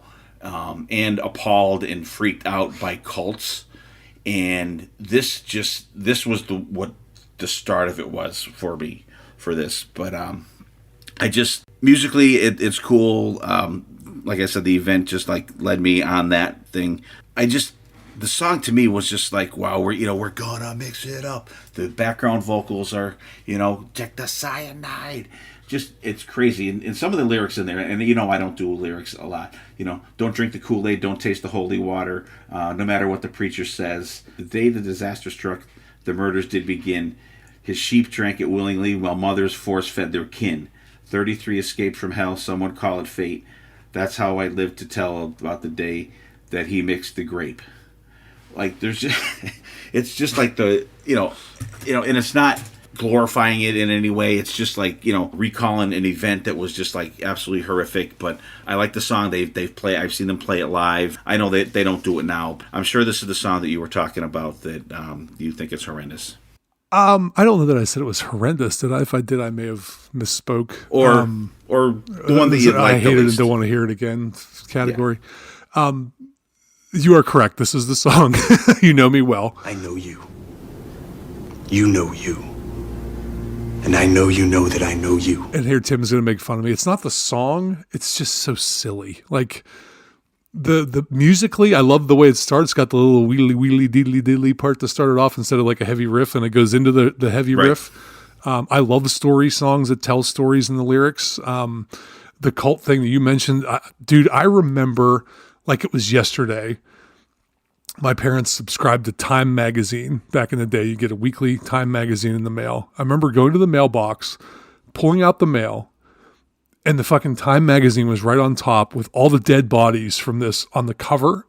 And just like you said, dude, it freaked me the fuck out. Like, because I didn't know, I hadn't heard anything about it. I was like 8. And it was just and I opened the pages and I'm looking, and there's like just page after page of like dead people, and I'm like, oh my God, it was like traumatizing. That's kind of where my problem with this song goes. The lyrics are so stupid. Like, I like a story song that tells a story but not hits you over the head with it. You know what I mean? And I think that's where this one disconnects with me. Like, musically, it's pretty good. I have no problem with it musically, but it's the lyrics and the delivery of the lyrics. When they go, we're gonna mix it up and add the cyanide. It's like, okay, it's as literal as you can get. You know what I mean? And then we'll drink it up. It's just like, don't drink the Kool-Aid. As soon as I heard that chorus, I'm like, oh, I'm out. I just can't with this song. Musically, it's fine. There's nothing wrong with it. I get why you picked it. But lyrically, I just can't with this tune. It never occurred to me that that's where the phrase drinking the Kool-Aid came from until I was like listening to this song and thinking about that, because I kind of blocked it out of my mind from being traumatized as a child. But like, you hear that phrase all the time, like, oh, he's drinking the Kool-Aid. That's where it came from. I don't think that was a thing before this. And it actually wasn't Kool-Aid. Oh, it wasn't? What was it? It was like there Tang? was like a Temu Kool-Aid out there at the time, like lemon blend with something. grape flavor. I'll have to look it up, but it wasn't actually Kool-Aid. It was something else. I'll have to look. Well, then Kool-Aid, they could really get a bad rap then. I know. Well, that's why they did the Kool-Aid guy, because he was like happy. Oh yeah, oh yeah. But that one lyric you mentioned just cracks me up when he says, 33 escaped this hell, some would call it fate. That's how I live to tell the tale about the day he mixed the grape. Yeah. I just thought that was so funny. But no, it's not a terrible song. If it comes on, I'm not going to skip it. I might skip it once it gets to the chorus, but I do like the beginning. I like it musically. Yeah, just it's a lyric killer for me. All right. Good job identifying the one. See that? I know you. All right, my next one, my number 4 song is called South Side of Hell.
All right, so South Side of Hell is from the Humanoid album, the most recent Accept album. I believe it's the closing track, so it's the last song we've heard from these guys on a studio album.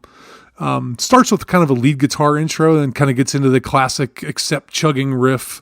There's some cool like simple stops along with bass drum kicks like to get the song kicked off. Then the double bass kicks in. You get that chainsaw riff that we've talked about. Like their guitars just sound like chainsaws to me, like harmonic chainsaws. And that riff has like some really tasty little licks like at the end of the riff. So good and tasty. That they do at the end of some of the bars. The highlight of this song for me though is the riff during the chorus. It's got like that little stutter note in it. It's like ja-jung, ja-jung, ja-jung. It's just so cool.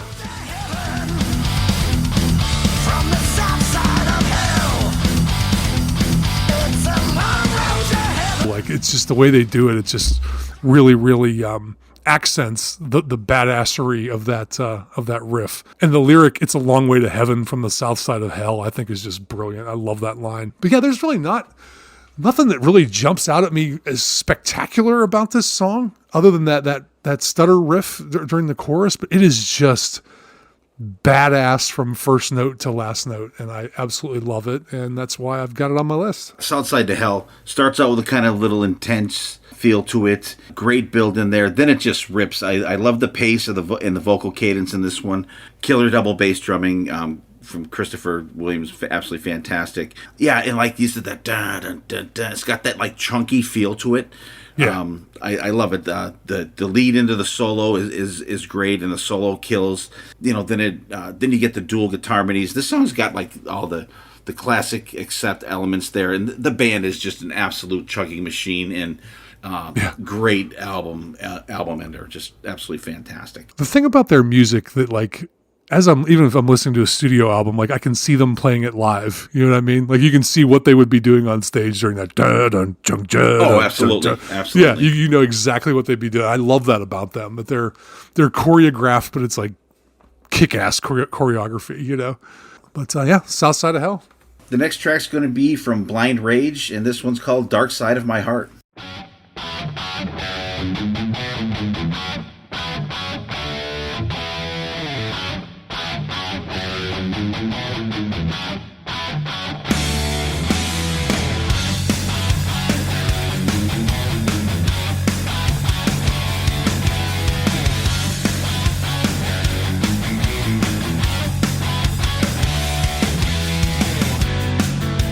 space in the darkness where a fire still burns.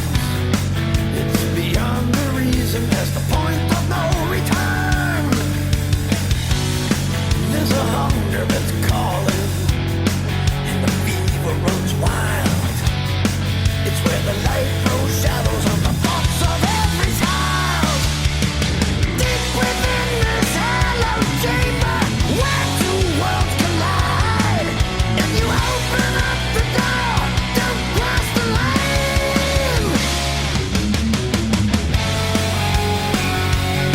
You know it's tearing me apart.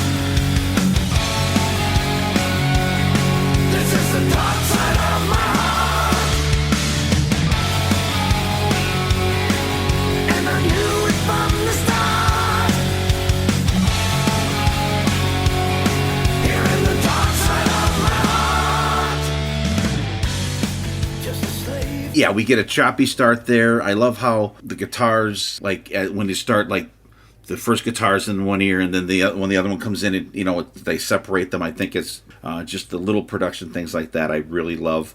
The intensity picks up for the pre-chorus. I love the chorus. It's got like a driving feel for the verses, but then the chorus, you got that melodic thing. You got that kind of like bell effect in there. Da, da, da. You know it's tearing me apart. This song, it's not rock or drivel, Tim. It is not, but it's just a good, solid song. It kind of shows another side of Accept that I really like. It's the solo is fucking awesome. It's one of them solos that for me, I love this type of solo. It's like it's melodic, but it's ripping at the same time. I just love how they do that, and it fits perfectly. And I love this song. I think this song is absolutely fantastic. Yeah, I couldn't agree more. I was actually shocked this was on your list because, like you said, this isn't the typical Steve Wright rocker drivel. This is a very melodic song, kind of mid-tempo. It's not a fast song. It's not a ballad, but it's it's getting towards that territory. I think the guitar and bass tone under the first verse is just gorgeous. I love the music of this song. It's got a really, really catchy poppy chorus. This song should have been a single. Of course, you get some of the gang vocals. You mentioned the solo. That was one of my notes. Just fantastic in all capital letters solo. This is a really good one. This was on my list, my initial list of about 30 songs. And I don't know about you, but my top 5 Udo songs were almost, I did them in 5 minutes because I knew what they were going to be. I did go back and listen to a couple other ones just to make sure, but like it was pretty much a lock the minute we decided we were going to do this. The Mark songs, I had like 25 on my first list. I'm like, oh my God, I got to cut this down. And this was definitely on that first list. So yeah, it's a really, really strong song. I love the way Mark sings this song. I think his voice sounds great. The band sounds great. So yeah, this is a really good pick. Okay, so my number 3 Accept song is from the album Stalingrad. This is the lead-off track on that record. And damn, do these guys know how to open an album, man. And that goes all the way back to the early days. But this is a song called Hung, Drawn, and Quartered.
All right, so this tune, like, when I went back and listened to these albums, what I do when I'm doing these episodes, I usually listen through the album. I'll pull out the songs that stand out to me, put them on a playlist, then go back and re-listen to that playlist again, and then pick my favorites from there. This one was an immediate favorite from the minute I started putting this list together. I knew it was going to be in the top 5. Wasn't sure where it was going to fall. I did rank mine. I don't think, Steve, I think you're just counting down 5, but mine are ranked from 5 to 1 because I'm obsessed with ranking things. Knew it would be on there. Didn't know where it would fall. This is one of those Accept tunes that just rips, man. Like from start to finish, it's everything I want in an Accept song. It's like crazy metal lyrics about people being on trial before a king. They're found guilty. They're going to be hung, drawn, and quartered. They're going to have their body parts put on display as a warning to anyone else who wants to fuck around and find out, in the kingdom. It's just, the lyrics are nuts. The double bass is insane on this song. And Accept does double bass the way I want to hear it done. I like that driving, pumping double bass. I'm not into a lot of the new metal bands now, where you have to put freaking little double bass licks in everything that you do. It's like always like, I don't need all that. I like a nice, that just punches you in the face over and over again. And he does that. Hats off to Schwartzman. Hope I'm saying his name right. Yep. Stefan Schwartzman. Yep. Phenomenal drumming, which you mentioned before. During the chorus, during the hung, drawn, and quartered, you hear behind it, it's like a Rob Halford screaming for vengeance kind of scream that kind of swoops in as they're doing the chorus, which I think is really cool. Another just absolutely shredding guitar solo on this song. This is just Accept metal pummeling your face for 4 minutes or however long it is, and it's just awesome. How about Ray picking some rocker drivel? Fuck yeah, dude. That's what I'm saying. Our lists are weird. Like, mine's heavier. My list is heavier than your list. I'm proud of you. This song just rips. Talk about kicking your head in right off the bat. First song on the album. Kick-ass pre-chorus. The double bass drumming, like you mentioned, is just absolutely fantastic. This song just freaking kills. I love the little fast picking part of at the start of the solo, and the rest of the solo absolutely kills. But I love that that fast picking, just I love it. And he's flying. Yeah, and lots of dual guitar playing in this one. Just a killer track and an amazing album opener. And you're right, they just right off the bat just are kicking your head in on this album. Absolutely killer. They're very good at closing albums too. Their closing tracks are always very memorable. Yeah, absolutely. All right, so my next pick is going to be another non-rocker drivel song, and this one's from Stalingrad and is called Shadow Soldiers.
Yeah, this song always kind of, like, first time I heard it, it hooked me immediately.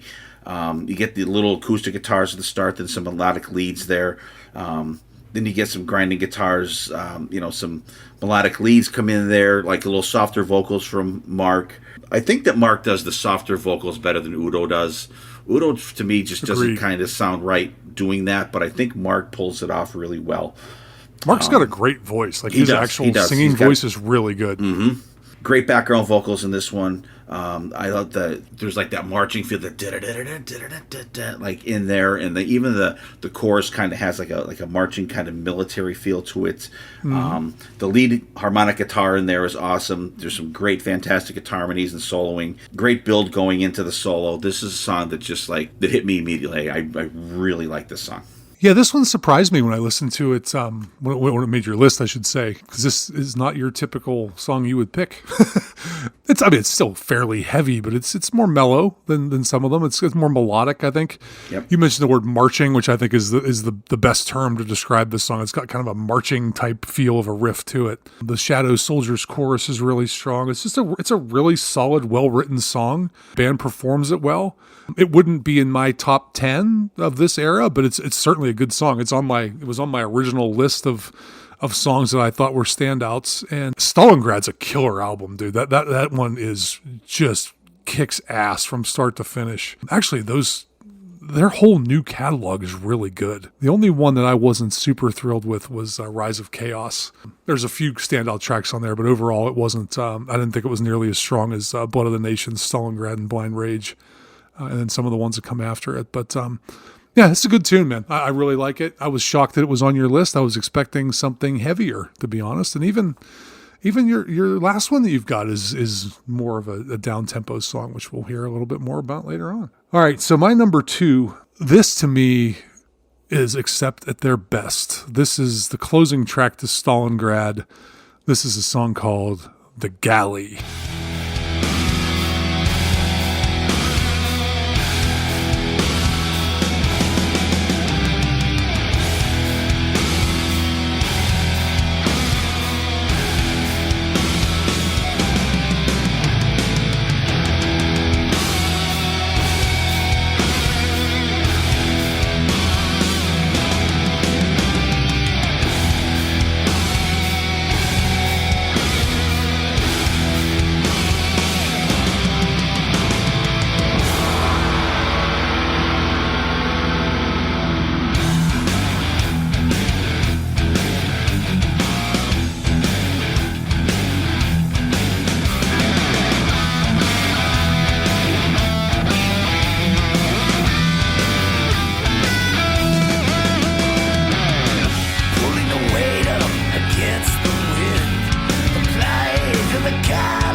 All right, so to me, Steve, this is Accept's version of Rime of the Ancient Mariner. This is a 7-minute and 21 nautical epic that basically takes place on some sort of a slave ship, and the narrators of the song are the people who are the slaves who are tasked with rowing this boat to wherever it needs to go, and the horrible conditions and kind of torturous conditions that they live in. It starts out very heavy, kind of a slow tempo to start, very ominous sounding intro, and then you get the gong, which, I mean, I'm all in as soon as I hear a gong. And then the main kind of a marching riff takes over. The lyrics are very graphic. My arms grow numb, the blood does drip as these guys are getting whipped, to row this boat. And there's the background vocals at their very finest. When the chorus comes in, it's like, we're damned to the galley, we're chained. It's just so epic and so badass and so over the top, frankly. I mean, it's a very over the top kind of song. There's the part, like, I think it's after the first chorus, where you hear the guy, there's like a spoken word part and the guys are getting whipped, and like you hear the masters going, row, row. It's just so cool, and just, it sets such just an epic picture in your mind as you listen to it. And then, like, as the song progresses, the boat gets to the shore. Okay, they finally escape this torture. You think, oh, all's going to be good now. And then they all get murdered by sirens once they hit land. The sirens were beautiful legendary beings from Greek mythology, famous for their beauty and deadly songs. They all get massacred. And then the song just kind of comes back around and ends with like a very cool, like, acoustic piece that it does fade out, but it fades out in an awesome way. And it's a really cool way to end the album, I think. And the end of this song just reminds me of, like, any war movie, or there's some kind of an epic battle scene. You always have the triumphant music during the battle. Then there's always that scene afterwards where they show all the dead bodies and the smoke and the equipment that's destroyed in the battlefield. This ending reminds me of that. Like, this is the scene where all the people are dead, having been murdered by the sirens. Only other note I got, the solo section is very long. It takes a lot of twists and turns, but every one of them are just stellar.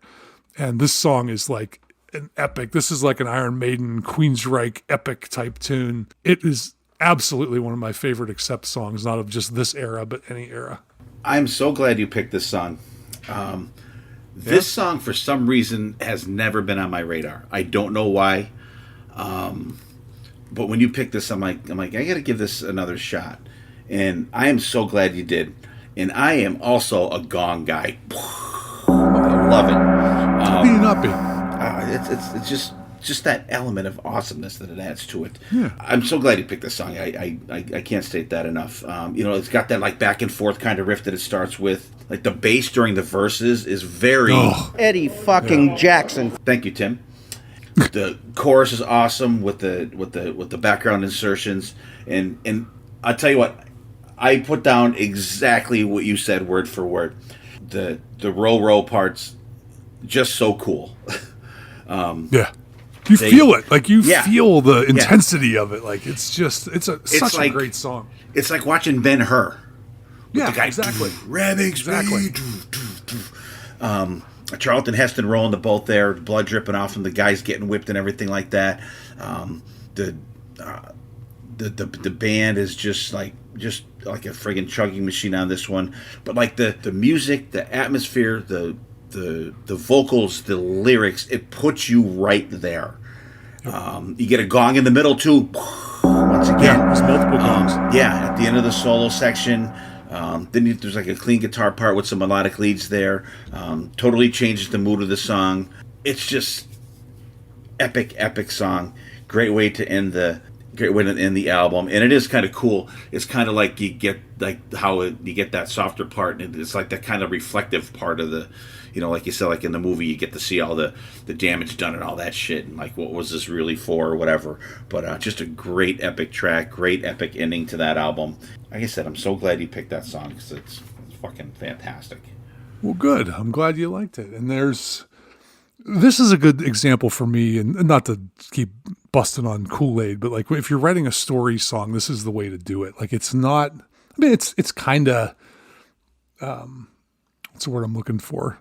Obvious what they're talking about, but it's not like just in your face, like, add the cyanide. It's like, right.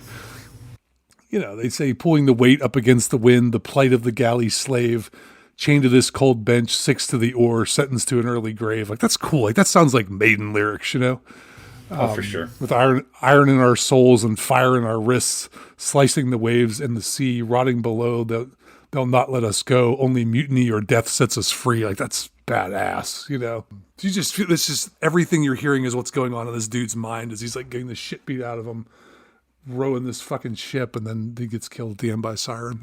So it's kind of depressing, but man, it's so good. Damn, and I love the end. I love the end. Yeah, he rode for nothing. My last track is from Blood of the Nations, and this one's kind of weird because when Blood of the Nations first came out, this song was in the middle of the album, not quite, like beginning middle of the album, and it was listed as a bonus track, which I'm not sure how or why that took place, because it used to have, even in like the Apple Music library, you would have bonus track, but it's not on there anymore. The song's called Time Machine.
Another non-rocker drivel song here, but I've always liked this one. It's just got such a underlying intensity, big chorus, thumping bass, and the kick drum is great.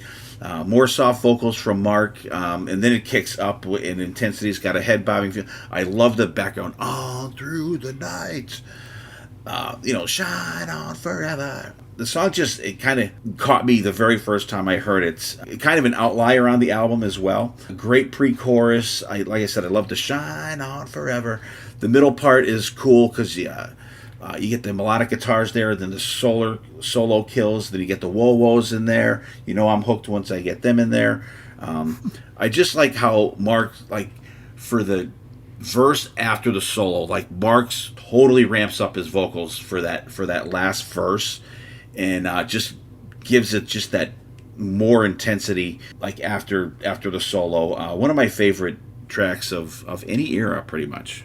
That's what I got. Yeah, this is a good one. This one did not make my list. Like, when I saw your list, I was like, I don't remember that one. I had to go back and pull it off. Blood of the Nations is such a strong album. It just kind of got lost in the shuffle for me. But it's a mid-tempo song. It's got a really cool vibe to it. You mentioned Mark's having a better, soft voice than Udo. You get to hear Mark's real voice in this song at the beginning instead of the Udo screaming kind of voice, which I really, really appreciate. He's got a different kind of voice. Like, it's not a classic, like, ooh, that guy's got a great voice, but it's really good for what it is.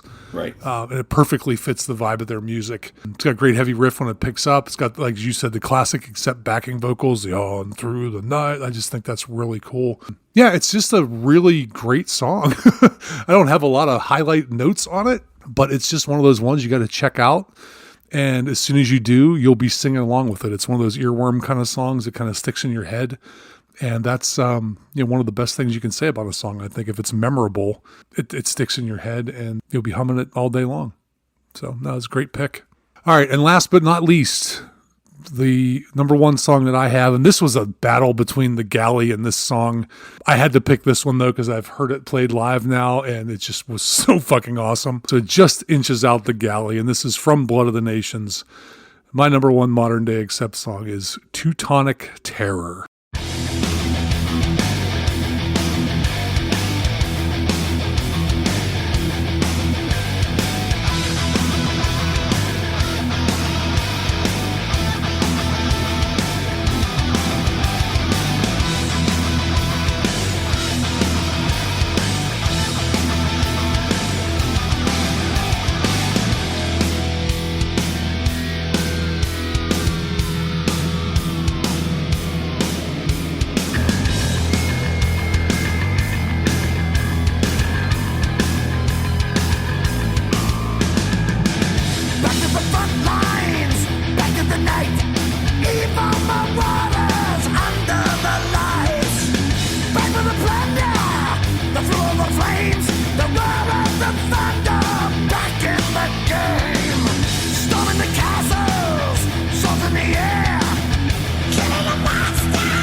So I featured this song on the Asylum podcast a few weeks ago in our Now Listening segment.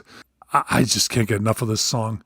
It is just so heavy. The opening chugging riff goes into that little harmony kind of guitar part. Then the bass comes thundering in at the beginning of this song, which just is so cool. Like, it sounds so great, and it was so badass live when he hit that bass part of this song. And Accept is really good at highlighting all the individual members of the band throughout their songs. Like, there's always, a great solo. There's always a great riff, for the rhythm guitarist to play. There's always some kind of a badass bass something in a song somewhere, whether it's a breakdown or like a little, not even a solo section, but, just a place where the bass is featured prominently. The drummer just goes off throughout, except, and of course the vocals. I think they really do a great job of highlighting the talents of all the individual people in the band. And this song is one of the ones that does that. It's just got that chugga chugga heavy riff throughout the whole thing. Sets up the solo perfectly. The lyrics are cool. They're very metal, Having a Teutonic Terror, we will give them the axe. I just remember how fun that was live, singing the give them the axe part. Just another one of those tunes that's just built to play live. Super heavy, super Accept. It's just everything you want in an Accept song. And I feel like I've said that 35 times today, but this is a great list of songs, man. I get excited talking about it. So Teutonic Terror was an absolute highlight of the live set. It's an absolute highlight of the Mark era catalog. And it's just inched out the Galley for my number one on this list. What do you think of that one, Steve? This is the very first song that I heard from Accept with Mark in the band. And it was one of those holy fuck, they're back moments. It was like, this is what we're going to get. And it was just the classic Accept on fucking amphetamines. This is a killer live track. Totally blown away first time I heard this. Intense. I love Andy Sneap. I really do. He is just fucking awesome. The bass, the grinding riffs. Mark's vocals are great. There's some whoa-ohs in there. little Lizzie Borden homage there. Give them the axe, because that was their first EP. So BC's probably happy with that. Like the choppy riffs, the hey heys in there. There's hey heys and whoa woes and solos and bass and oh my god, gang vocals. And and I love the wah pedal, the wow wow wow wow wow parts in it. The only thing that this is missing that has everything, if this song had a fucking talk box in it, it would just be like the best song that ever fucking recorded. And that's how it works, the talk box. Even without the talk box, this song is just I don't know where you'd fit that awesome. into this song. I know. I think if you did, you would have to get rid of the wow pedal part, maybe. Maybe we'll they'll re-record it and put some talk box in there. But send it to Peter Frampton. Yeah, there you go. So, but just killer track live. This one, like, I mean, every time I've seen them with Mark, this is like their song. This one and another song that we didn't talk about that I think is going to be definitely on my honorable mentions. And great track. Like I said, this is the very first one that I heard with Mark, and like you knew what you were going to get once you heard that. I mean, I didn't expect it to suck or whatever, but like it was like beyond my expectations of what I was hoping for, and they've just been right on that path. They've not veered from the path that this song and this album, Blood of the Nations, put them on, and just absolutely fantastic, just fucking killer. Yep. So what were your honorable mentions, Steve, for the Mark era? Okay, my honorable mentions. Well, before I get into the honorable mentions, I just want to say that when I was doing my notes for this last night, I've been listening to these songs forever, and I was really hitting them this week. But when I got done with my list, and I did yours, and I'm like, what the fuck? We do not have one song picked from Too Mean to Die from 2021. I don't know how that happened, and because like we did an episode where you put two albums together and make one album, and I did Sammy Hagar VOA and I did Three Lock Box, and when I got done with my list, I'm like, I didn't put fucking VOA on there, so I had to boot a song out to put VOA on there. So like after I got done doing this one, I'm like, I can't believe none of us in our top songs had any. I mean, I don't know about you, but I'm talking just for myself, really. Like, how was nothing on there from Too Mean to Die? And immediately after I got done doing my notes, I listened to this whole album, and there is not a fucking skipper on this album. Right from Zombie Apocalypse to Samson and Delilah, there's an instrumental at the end. But I just wanted to mention this album because I would absolutely be remiss if I didn't give this album some absolute love, and I do love it. So I don't know, you know what I'll do is, Ray, I'm gonna boot off Kool-Aid and I'm gonna put Zombie Apocalypse in there. So that's what I'm gonna do. Oh, okay. I thought you were gonna go with the title track. No, so I'm gonna boot that out there. So, all right. So Kool-Aid is gone. Zombie Apocalypse is in. My honorable mentions. Let's see. I have Shades of Death, Pandemic, which I don't know why that wasn't on my list either, because that, in my opinion, I think we talked about it on the concert episode, that they should close the show with this song. I get Balls to the Wall, but this, like, just get out with a total song that rips off your fucking head. Absolutely love it. Rolling Thunder, and actually these three are from Blood of the Nations, and No Shelter. Go to the Restless and Live album and listen to the song No Shelter on there. There's a back and forth bass and guitar between Peter Baltus and Wolf Hoffman that is just fucking amazing. I also have Twist of Fate, Stampede, The Curse, and Die by the Sword. There's my honorable mentions for Mark era. Well, I've got Too Mean to Die. The title track was a very late cut for my top 5. It was, I would say, probably 6 or 7. The album cover is badass too. That kind of mechanical looking snake thing.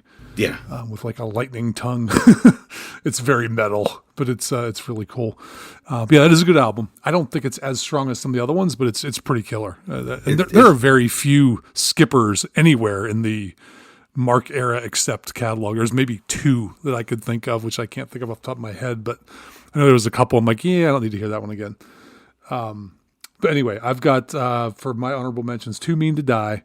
Also had Pandemic. Great song. I don't think it's as good on the studio version as it is live. Oh, way better that's live. Why Absolutely. Oh, yeah. It's so great live. Like, it was awesome when they played it in November. I love the studio track. It's just not quite as good. If it was as aggressive and heavy as it sounds live, I think it would have made my list, but it just falls just short. Ravages of Time is one I put on my list. I really dig that. It's kind of like a ballad type song where you get to hear Mark's true singing voice, and it's really, really good. It's very well done. It gets a little heavier towards the end, as every metal band ballad does. I also had Twist of Fate on my list, and I also had Stampede on my list, so we doubled up on those. Those are both just killer tunes. So, all right, that's everything. All in all, Steve, this was great. I'm glad we got the chance to talk about Accept. Do you have any final thoughts to summarize? Just Accept, the episode, or anything else? Yeah, if you're a classic era Accept fan, give the new stuff a chance. If you don't, you are missing out on some amazing metal, some amazing songwriting, some guitar playing, background vocals. It's literally just that next modern step in Accept. And like I said, if you haven't or don't want to, I'm just a classic guy, whatever. You're missing out on a lot of great stuff. Fun doing this one. Good branching out, and looking forward to everything we have coming up, and just a great way to start the day talking about some metal. Yep.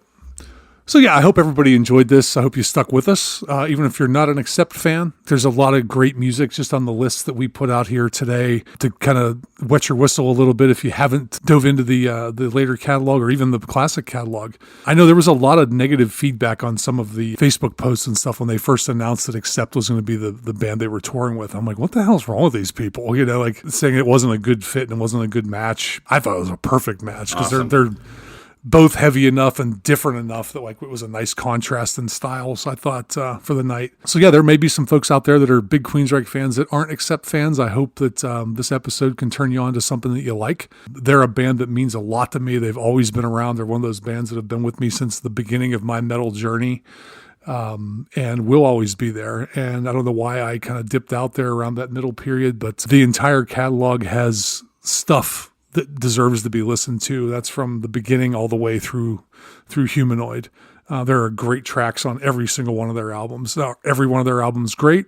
I wouldn't say that, but there's great stuff within those albums. So hopefully this list that we gave you today gives you a starting point. I hope you enjoyed what you heard, because we've got more of these types of episodes planned for the future, as we talked about earlier. Yeah, just as always, thanks everybody for listening. We really appreciate you. We appreciate all the feedback on the Tribe episode. Looking forward to getting your feedback on this Accept episode, since it's the first one that we've done that has been like a non-Queensrÿche type topic. So I'm looking forward to hearing that and hearing what you all think about Accept. And send us your top lists. If you have a top 5 or a top 10 or whatever from the eras or just in general, we'd love to hear that. Because there's always those songs you kind of forget about, and then somebody brings it up and you go back and you listen to it and it's like, wow, that is a great one. So like Breaker was one for me. And like you said, The Galley was one for you. So even when you put as much into it as we do, as much thought into this crap, which is probably more than what a lot of people do, there's still stuff you forget about. So it's always good to be reminded of something great. And with that, we are going to get out of here. You've been listening to I Remember Now, the Queensrÿche podcast. We're available on Apple, Spotify, Amazon, or wherever you get your podcasts. Please subscribe to the show and leave us a review or a rating on whatever platform you use. We are a proud member of the TLD Podcast Network. The TLD Network hosts a variety of shows, including The Less Desirables, Wheeler's Dog, Beeswax Vinyl Daily, The Asylum Podcast, Fan Interference, and the new Motion to Spill podcast, and many, many more. Please check out the other shows on the network wherever you get your podcasts or at tldpodnetwork.com. If you would like to be a part of the show, please give us a call at the TLD Network hotline at 336-422-6862. You can leave us a voicemail message on this show, past shows, or anything else that you'd like, and we will absolutely play it on our next episode. You can also email us a voice note to feedback@iremembernowpodcast.com. You can find us at our website, iremembernowpodcast.com, and on social media, our Facebook page is I Remember Now, the Queensrÿche Podcast. On X, we are at I Remember Now Pod. Again, you can email the show at feedback@iremembernowpodcast.com. We love getting your feedback on this episode or any other of our past episodes, ideas for future episodes, or anything else you want to talk to us about. So until next time, This is Ray and Steve. We will talk to you soon. Right on.